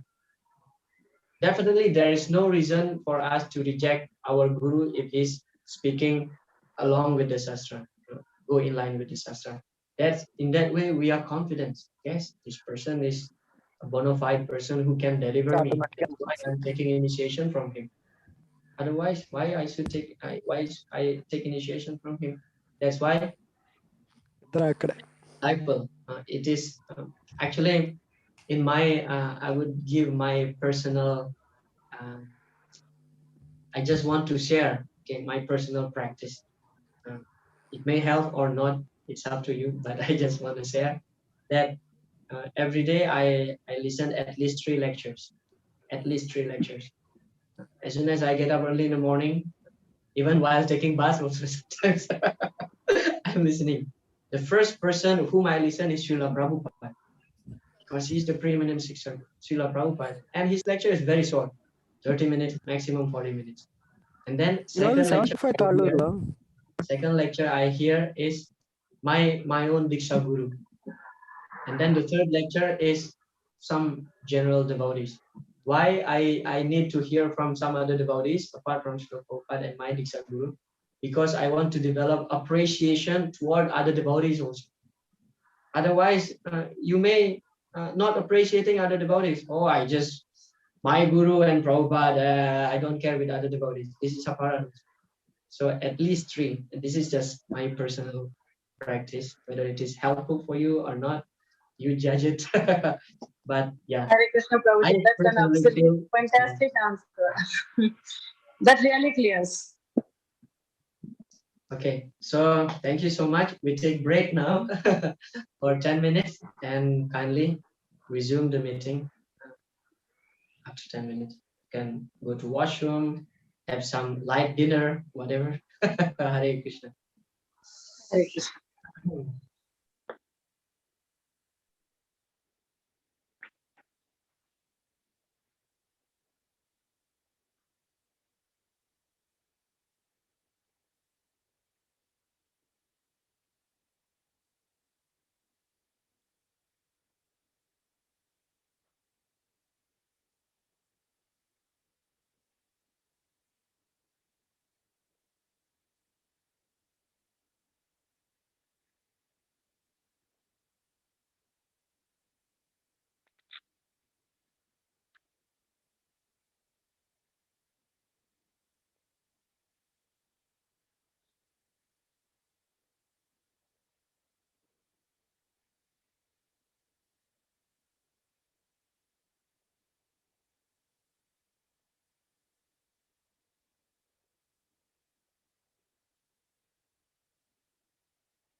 manual, book name manual.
Hare Krishna, Hare Krishna, Krishna Krishna, Hare Hare, Hare Rama, Rama Rama, Hare Hare.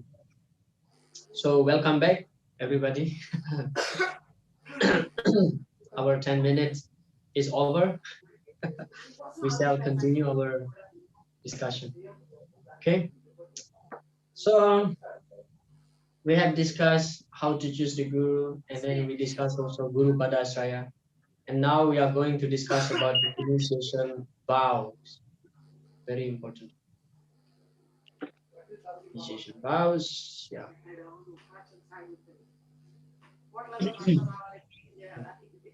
So initiation vow. There are 4 regulative principles that we must follow, and we give our vows to the spiritual master at the time of initiation that we will follow these 4 regulative principles. So, okay, we all know these 4 regulative principles. No meat eating, no illicit sex, no gambling, no intoxication. And of course, we have to chant 16 rounds of Hare Krishna Maha Mantra. So I have a question for all of you here. Why do we need to follow these 4 regulative principles? Why do we need to follow these 4 regulative principles? Anybody would like to answer that question? Hare Krishna, Prabhuji. Yes, Venkata Prabhu. Hare Krishna.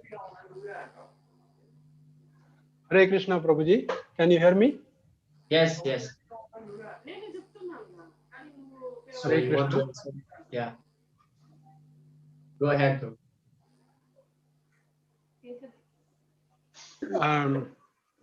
Prabhuji, basically this is to have control over our senses, Prabhuji. That is what I basically feel. So naturally, if you have control over our senses, then our focus will be on Krishna to a very great extent. Great answer. Basically, for Thank you. this, I feel that it is there.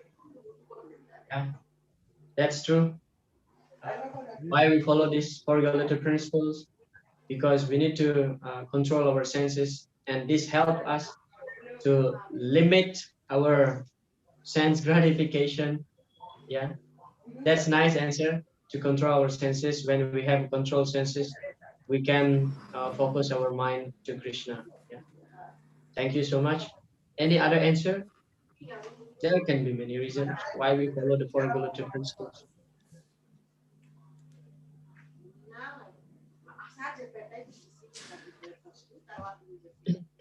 All right. So that's nice answer from Venkata Prabhu that we need to control our senses. When the senses is controlled, then the mind will be easily concentrate toward Krishna. Concentrate the mind to Krishna. So Srila Prabhupada writes in a purport to this verse, Srimad Bhagavatam, first canto, no eating, no intoxication, no illicit sex, and no gambling. Because these 4 things actually related to the 4 pillars of Dharma. Satyam, Daya, Tapa, Saucham. So no meat eating related to Daya, being merciful, Ahimsa, non-violence, Daya. And then no intoxication related to Tapaha, austerity. And then no illicit Saucham, cleanliness. and no gambling is satyam. Okay. Let's talk one by one about this principle. So no meat eating. No meat eating, actually there is external understanding of this, and also there is internal meaning of this principle. Yeah. So no meat eating, the reason is that because we should develop compassion toward other living entities, toward the animals. So if we eat meat, that means we have to kill the animals, right? So, but that's the external meaning. No meat eating means no eating flesh, no eating meat. That's it. But the internal meaning, no meat eating means not eating something which is not offered to Krishna, because meat is unofferable to Krishna. So no meat eating for us who wants to develop Krishna consciousness, to have advancement in spiritual practice, no meat eating means not eating something which is not prasadam. That means we must eat only prasadam. We must eat only prasadam. If we eat something which is not offered to Krishna, that means we are eating sins. Krishna described in the Bhagavad Gita, Yagya Sista Sinasanto Muchante Sarva Kil Bisaihi Bunjate Te Twagam Papa Ipachatya Karana. So we eat only sins. So no meat eating first means eating only prasadam. That the deep meaning, the internal meaning of this principle. Okay? And then the next one is that no intoxication, no intoxication related to tapaha or austerity. For us, no intoxication means no alcohol, no drugs, no coffee, no chai. Yeah, that's the external meaning. But the internal deep understanding of no intoxication means simple living. Simple living. Why? Because when we live not in a simple way, full of simple living does not mean poor living. Please understand the difference. Simple living doesn't mean poor living. No, simple living means we uh, reduce our material necessity, unnecessary necessities in life, unnecessary things in life should be cut down. This is called simple living. Okay, because we want to engage more ourselves to Krishna. And also Krishna confirmed in the Bhagavad Gita, Bhogaishwarya Prachaktanam Taya Paharita Chetasam Vyavasayatmika Buddhir Samadhauna Vidya. So those who are too much enamored by Bhoga and Aishwarya. Bhoga means enjoyment, Aishwarya means opulence. Samadhauna Vidyate. They cannot really have determination to serve Krishna. Because our goal is to serve Krishna, therefore we have to live very simply. No sense, as much as possible, we have to avoid sense gratification. Sense gratification means enjoyment which is apart from Krishna. Don't think that those who are in Krishna consciousness suffer so much and we don't get any enjoyment. No. Who said that we cannot enjoy? We must enjoy. One time Srila Prabhupada was asked by a reporter, a lady reporter, and this lady asked, so Swamiji, what is the purpose of life? Of course, Srila Prabhupada gave different answers to this question. And at that time, Prabhupada said, the purpose of life is to enjoy. What Srila Prabhupada meant by that is enjoying along with Krishna. When we cook nice prasadam, we enjoy, right? When we eat nice prasadam, we enjoy. But that enjoyment is along with Krishna. So that's all right. We get purification. But enjoyment which is apart from Krishna, separate from Krishna, that should be avoided. So again, intoxication, external meaning, just no alcohol, no this, no that, no smoke cigarette. But internal deep meaning of no intoxication means simple living. Because you can be intoxicated by wealth, for example. That's why life should be very simple. And simplicity means no duplicity. Should be simple, straightforward, being humble. Because when you are getting so much praise, What happened to you when you get so much praise? Prabhu, your kirtan is so wonderful. Your voice is so beautiful. Your lecture is amazing. And then your horns start growing. You get intoxicated by it. That's why simple living not does not mean poor living, but simplicity, no duplicity, and straightforward in dealings to others, and remain humble. That means no intoxication. Okay. And then next principle is that no illicit sex. This is connected to the satyam, saucham, saucham, because the principle is that uh, illicit sex is considered to be very, very nasty, very, very dirty. And we, as practicing devotees, we have to keep clean ourselves both externally and internally. Those who have sex which is not regulated, especially beyond marriage, they will get so much diseases because of sex, and many kind of diseases which is actually transferred through sexual intercourse. That's why, okay, for the external understanding, no illicit sex means not having sexual intercourse apart from uh, apart from no having sexual intercourse with somebody else who is not our wife or husband. This is the external meaning. No illicit. Illicit connection means illicit relationship means when you have some uh, relationship with somebody who's not your husband and wife or wife. Yeah. But the deep meaning of no illicit sex is actually having sex only for the purpose of begetting Krishna consciousness children. Because even within marriage, when you have sex only for sense gratification, that's also considered to be illicit because it hamper your advancement in Krishna consciousness. Because our goal is to serve Krishna. We are called grihasta, griha asta ashram, and this is ashram. This householder life in Krishna consciousness is ashram, and ashram means a place where you can develop Krishna consciousness, whether it is brahmacharya ashram, vanaprastha ashram, sannyasa ashram, or even grihastha ashram.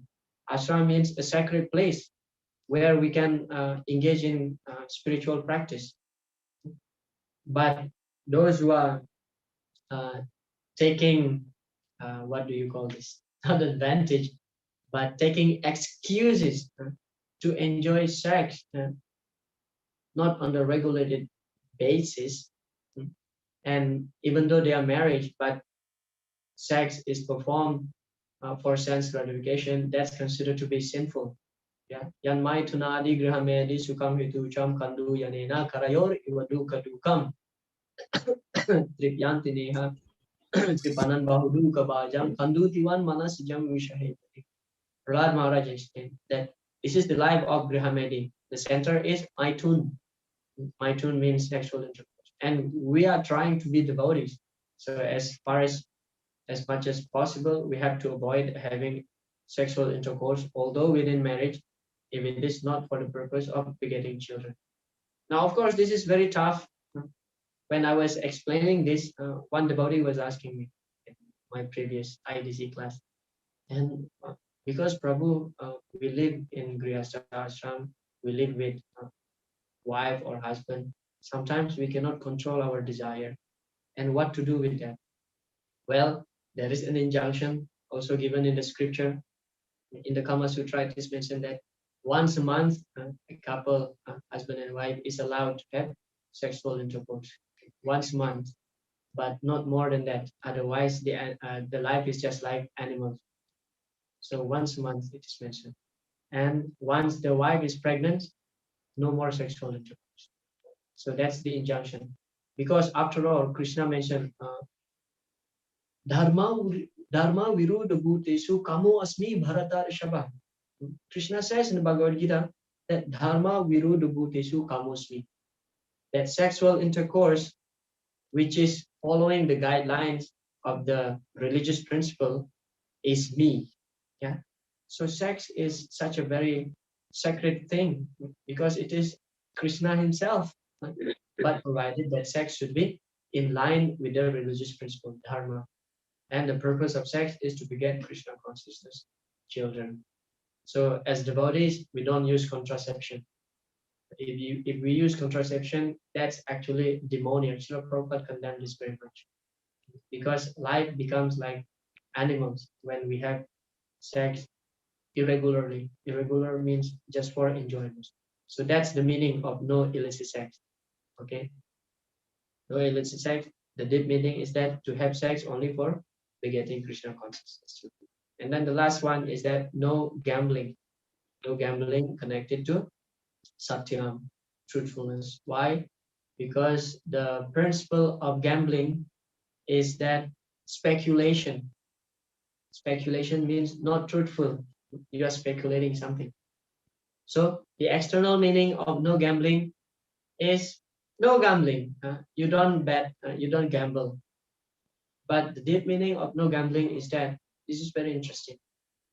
Not blaming others, especially God or Krishna, when something bad happened to us. Okay, I repeat again, not blaming others, especially blaming Krishna when something bad happened to us. Why? Come back again. The principle of gambling is to speculate. You know, when you gamble, you don't know whether you will win or lose. You just speculate. You just speculate. So similarly, when you blame others, oh, because of this person, because of this, I'm getting this now, so much trouble. Oh, why God, you give me all these things? This is called gambling. This is called speculation. Why we are suffering? It is due to our past misdeed. That's it. What should be our mentality? Srila Prabhupada explained. Whenever Srila Prabhupada quote the verse from the Srimad Bhagavatam, the prayers of Lord Brahma, Tattenukampam Samikshamano, that verse, Srila Prabhupada explained that the devotee's attitude should be, oh, I'm getting very little. This suffering is very little. Krishna already minimized it. And I'm getting this suffering because I'm deserved. I have committed a lot of mischievous activities in my previous life. So the only thing I can do is just accept the suffering and continue the service to Krishna. But the moment we blame others, especially blaming Krishna, Krishna, this is unfair. I'm chanting my 60 rounds nicely. Why you are giving me so much trouble? Why giving you so much trouble? This is called speculation. This is called gambling. Yeah, so that's clear. Hare Krishna. That's interesting.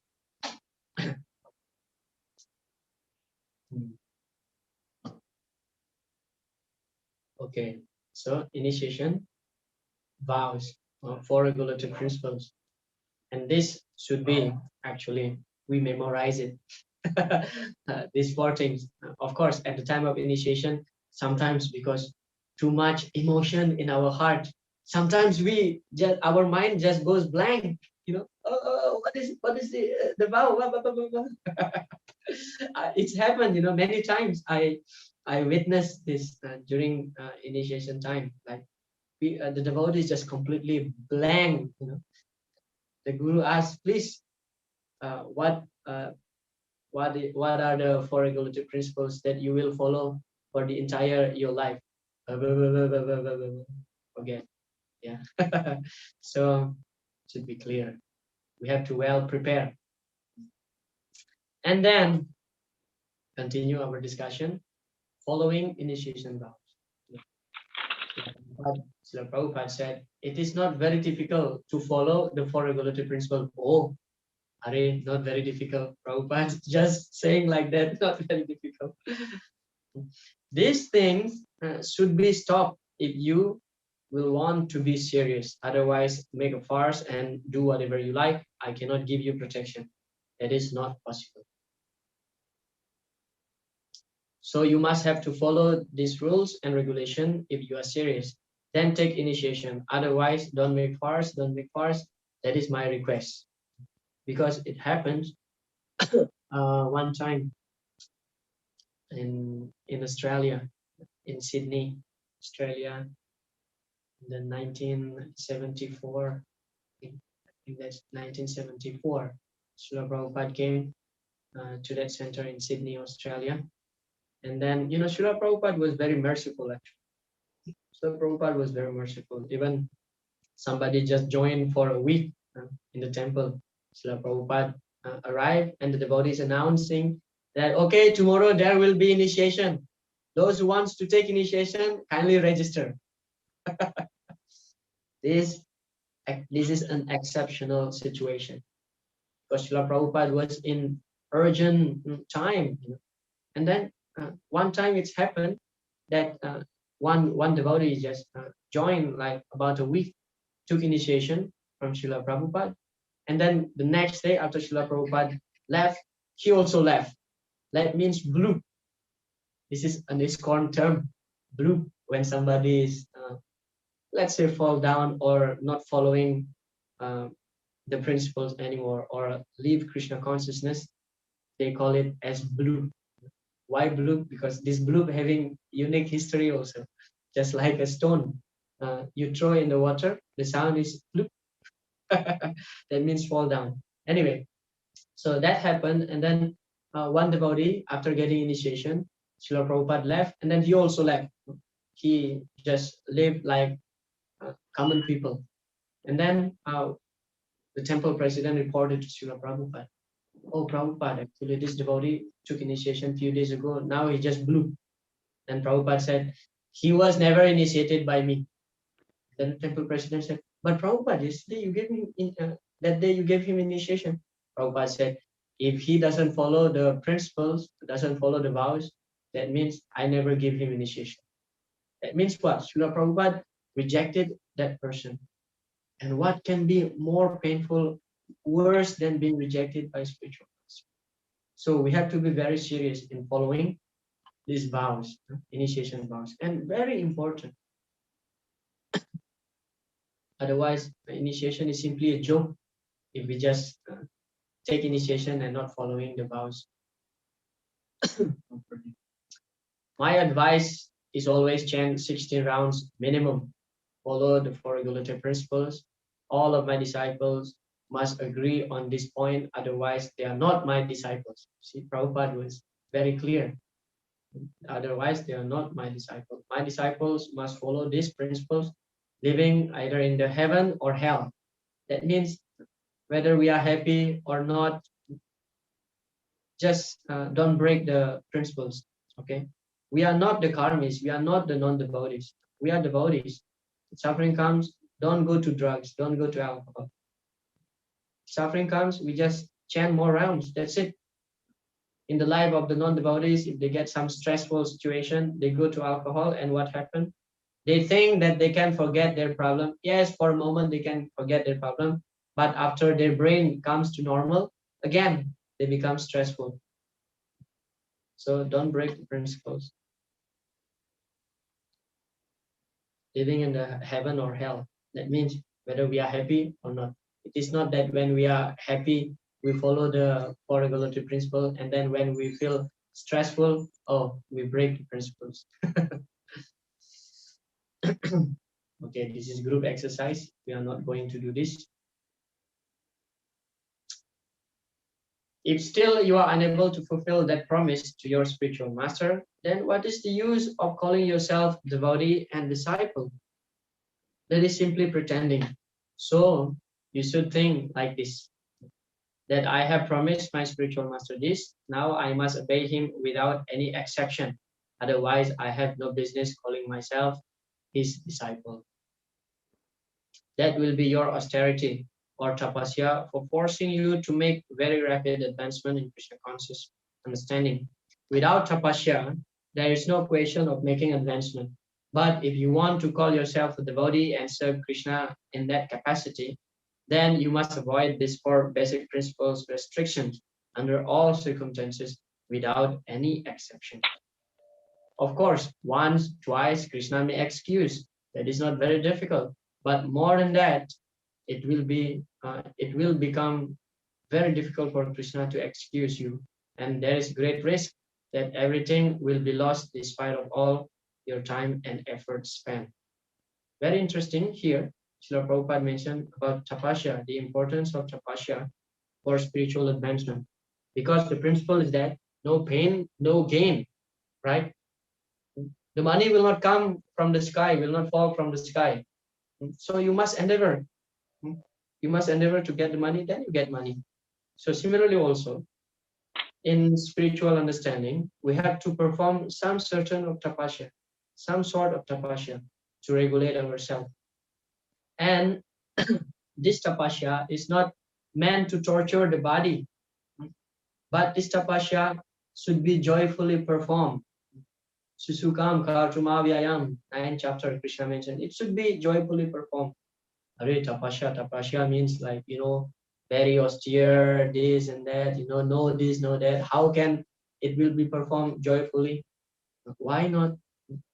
Nayam deho deha bhajam riloke kastan kaman arha devit bhujam ye tapo divyam putrakam yena satvam shudyedi asmat brahma saukyam vanantam. The tapasya that we follow is called tapo divyam. The tapasya which is connected to Krishna consciousness. This is our tapasya. Our tapasya is to sing, to dance in the front of the deities, to eat nice prasadam, right? To have nice association. This is our tapasya. Who will not like to sing and dance? Why people they go to the nightclub? Because they want to sing and dance. Why people drinking alcohol? Because they want to get some intoxication. They want to feel like flying in the sky. We can also get intoxicated by the Hare Krishna Mahamantra. Maybe you one time in your life, maybe, or it is simply me who experienced this in the Sunday feast. You eat so much prasadam and you feel like being intoxicated. This is our austerity. Who doesn't like nice prasadam? Everybody likes nice prasadam, and this is austerity for us. Prasadam nicely, chant Hare Krishna Mahamantra, dance in the front of the deities, share Krishna consciousness to others. This is called Tapo Divyam. And then the result is that Tapo Divyam Putrakam Yena Satvam Sudyed. Sudya means our heart will be cleansed, purified. Sudyed Yasmat Brahma Saukyam Tonantam. And we'll get spiritual bliss, happiness. And then this happiness is Anantam. To Anantam means unlimited. It is not limited just like material happiness. So that's tapasya. Tapasya brahmacharyena samena cha damena cha yagena satya sauchavyam yamena niyamino. This is tapasya is one of the items of religious principle. Yeah, tapasya and then brahmacharya. All right.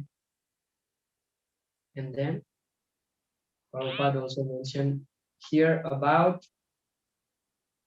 everything will be lost despite of all your time and effort.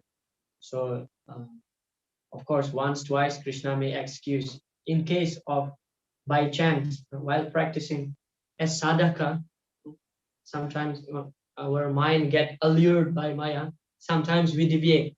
Okay, one time, two times, Krishna may tolerate. But more than that, Krishna cannot tolerate.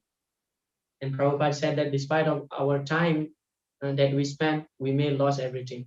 Of course, in the Bhagavad Gita, it is clearly mentioned by Lord Krishna himself, Neha Vikramana Sosti, Pratyavayo Navidyate Swalpam Apyasha Dharmasya Trayati Mahatubhaya. That there is no loss and diminution in this practice.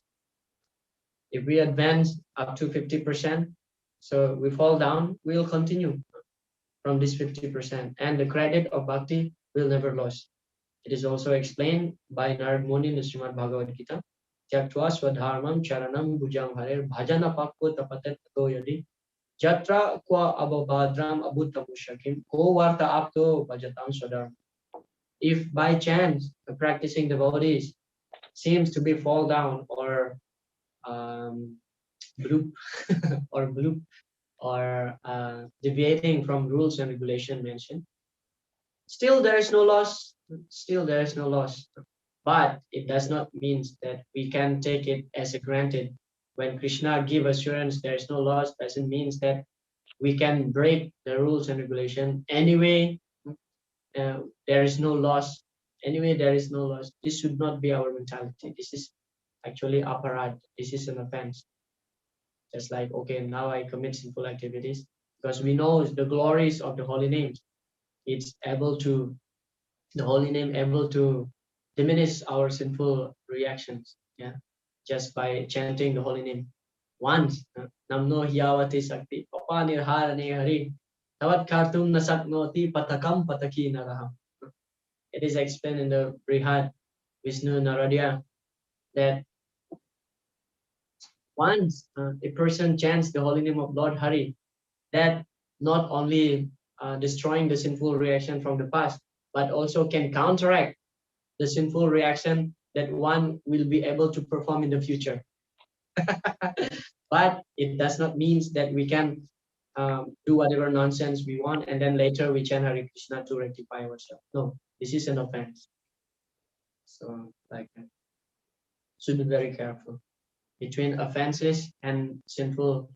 Actually, sins is very easy to get rid of, but offenses is very difficult because it's about feeling offenses. Okay, I have a storm here. I hope the connection will be all right. I hope the electricity will remain. Otherwise, I will be in trouble. Yeah. Okay, according to the Vedas, there is certain regulation that if one falls down from his exalted position, he has to undergo certain ritualistic processes to purify himself.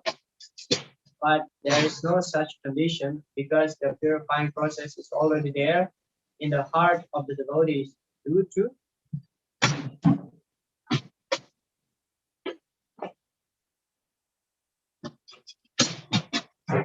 Give me 2 minutes. I want to close my door and windows.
Hare Krishna.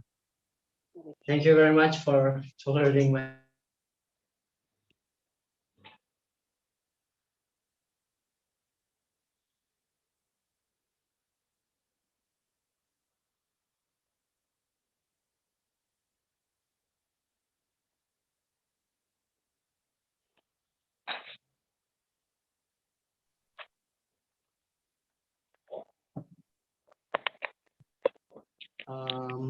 Hare Krishna. Am I still connected here?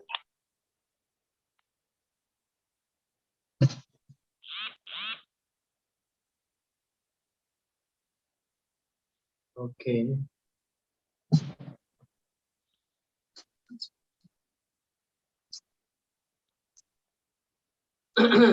You are able to listen me?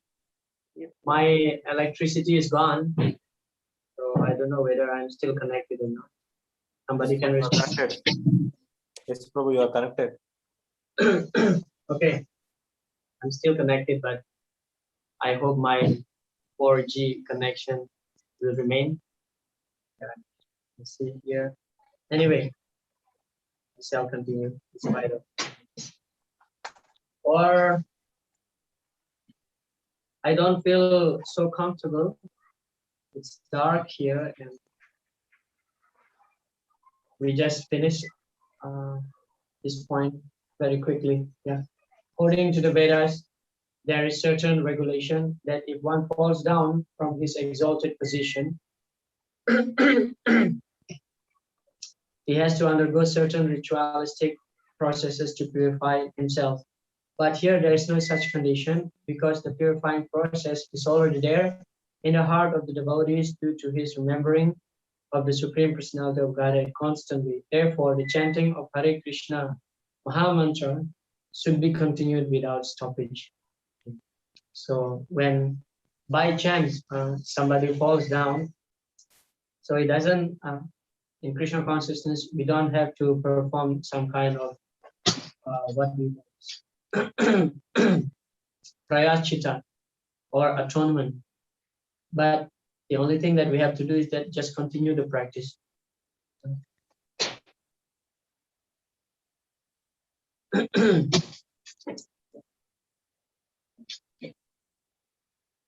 that's the last slide.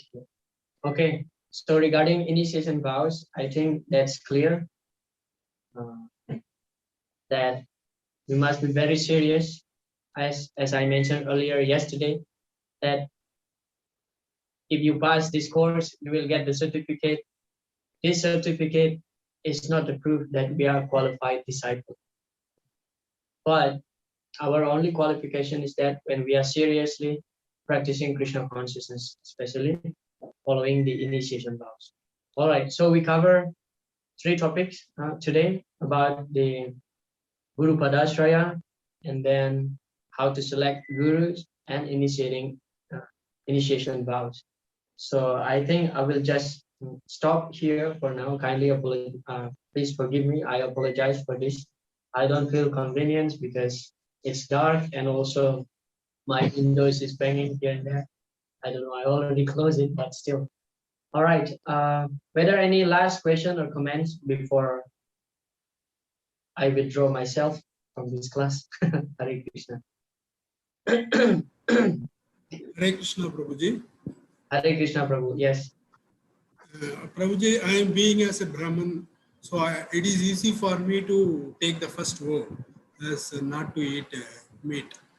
But once somebody is born in Kshatriya, this thing, and means this I want to get it clarified because if someone asks me that question, I want to answer. That is the simple idea behind asking this question. So if somebody says, no, I am not a Brahmin, so what is the problem in me eating meat and following Krishna? Thank you so much for that question. Let me switch off my UPS. It's so noisy.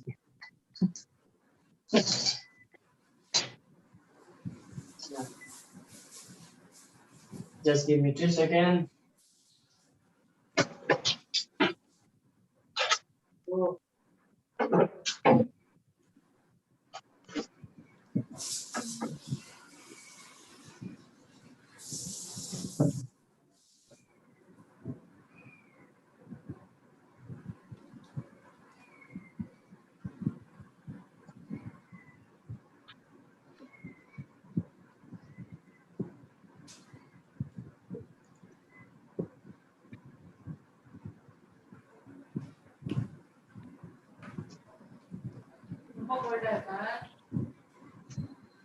Steaming.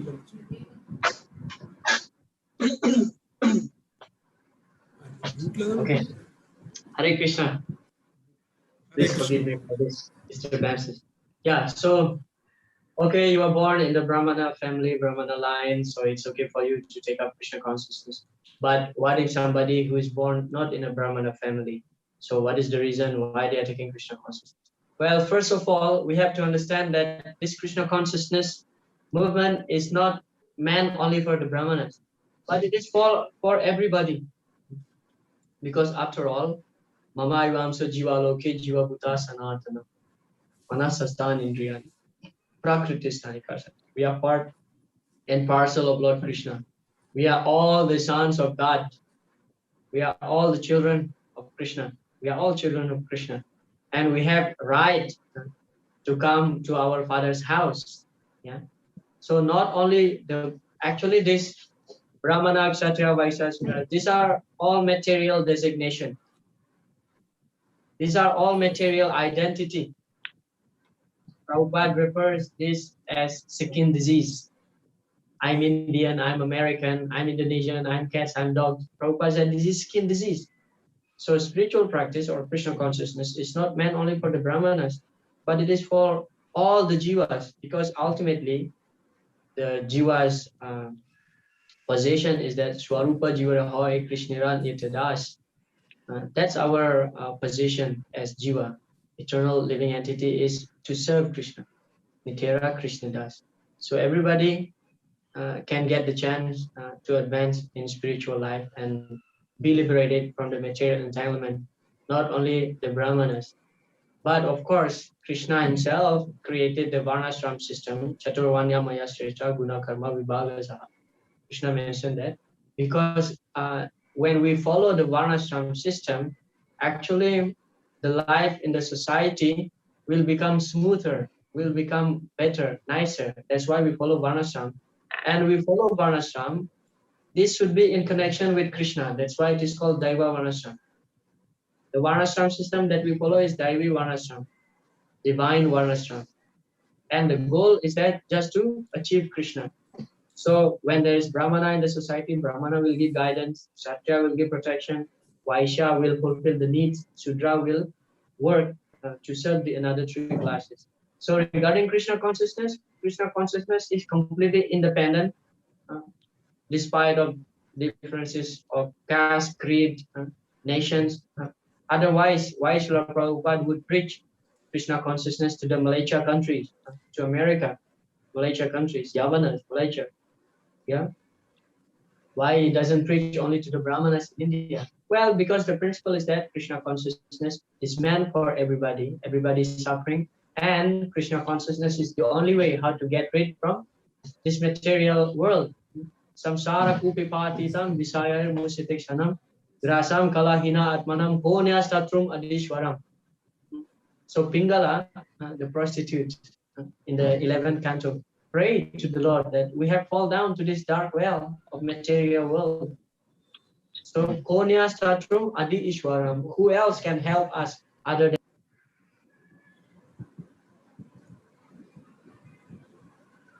than Krishna? Other than Krishna, who can help us? And Krishna will not see whether he's a Brahmana or a Sudra. Even a Muslim, like Haridas Thakur, he's born in a Muslim family. He accepted by Chaitanya Mahaprabhu and given him the title of Namacharya. You see, what to speak of Sudra? Even a Muslim can become Krishna's devotee. So Krishna consciousness is independent from Varna or Ashram. Anybody can anybody can practice. Hare Krishna, Prabhuji. That's my response to that. Prabhuji, actually, my question is, I think I have not put it correctly, I think. See, if somebody wants to eat meat, so they say that I am not a Brahmin. So okay. I can eat and I can even I can pursue with the Krishna consciousness. If they ask what we have to reply, that is the thing I want to get clarified. Okay. I'm sorry that I don't know. My mind is get distracted. Okay, if somebody wants to eat meat, and then they argue that I'm not Brahmana, so I can eat meat like that. So what should be our response? Yeah. Yes. Okay. First of all, of course, in the Vedic system, for the Kshatriyas, sometimes even Kshatriyas are allowed to eat meat. That's why we see Kshatriya kings, sometimes they go to the forest and hunting. But your response is that like this to those kind of people. Okay, you want to eat meat? You have to kill you have to kill personally that animal. This is called actually karma mimamsa. Mimamsa means now I kill you, in the next life you will kill me. This is the law. So if you want to eat meat, Prabhupada said, there are so many class people who's very addicted with meat, but slaughterhouse is not at all approved. Actually, slaughterhouse, and Prabhupada condemns so much slaughterhouse. If you want to eat meat, you yourself kill the animal. That's it. And then secondly is that you have to understand that in the next life, you have to be ready of being killed and eaten by that person, by that animal. This is the rules. Secondly, we are, even though we are not Brahmana, but we have to understand that we have to be very compassionate to other living entities. Daya, ahimsa, non-violence, ahimsa paramo dharma. This is what Buddha is teaching, ahimsa. But they may argue also, then when you eat the potatoes, when you pluck the sabjis, you think it is not himsa? Well, we have to refer to Bhagavad Gita again. Patram puspam palantoyam. Krishna mentioned that. Why we don't eat? Because our principle as devotees, we eat only what we offer to Krishna. And meat is not mentioned by Krishna. Krishna mentioned only patram puspam palantoyam. Krishna doesn't say patram puspam palantoyam plus meat. No. So that's the answer. First, ahimsa. We have to develop daya. We have to give the karma mimamsa philosophy. What do you feel if somebody start cutting your flesh? Will you feel okay? This is the answer. It is not a matter of being Brahmana, Kshatriya, or what, but that's the principle, ahimsa. And also, Prabhupada writes in one of his purport in the Bhagavad Gita that those who are too tamasic or even rajasic and tamasic, still addicted with meat, they can, normally this is done by the worshipper of Kali. You may find this purport somewhere in the Bhagavad Gita, that they kill the goats, not cows, okay? They kill the goats and offer to Kali. But actually Kali does not accept this meat, but Kali's follower accepting them. But these people, the Kali worshipper, allowed to eat meat only on that particular day when they are doing the Kali Puja. So there is also restriction. There is also restriction like this. But the main thing is that it's all about ahimsa. Ahimsa is not applied only for Brahmana, but it's applied for anybody. You can turn back to that person. What you feel if I do something like this? So that's the response. Yeah. Will that help, Prabhuji? Haribol. Yes, Prabhuji. Yeah. All right. So I want to stop now. I'm sorry that I have to stop earlier because I don't feel okay because in my altar room is dark, so I have to do so many things. So we'll meet again tomorrow. Hopefully tomorrow the weather is better. Yeah. Now it's storm. Thank you very much for tolerating myself. Jai Srila Prabhupada ki Jai Ramcha Jai. Kripa Sindhu Jai Patitanam Pavanebhyo Vaishnavibhyo Namo Namah. Hare Krishna. Hare Krishna, Prabhuji. Thank you.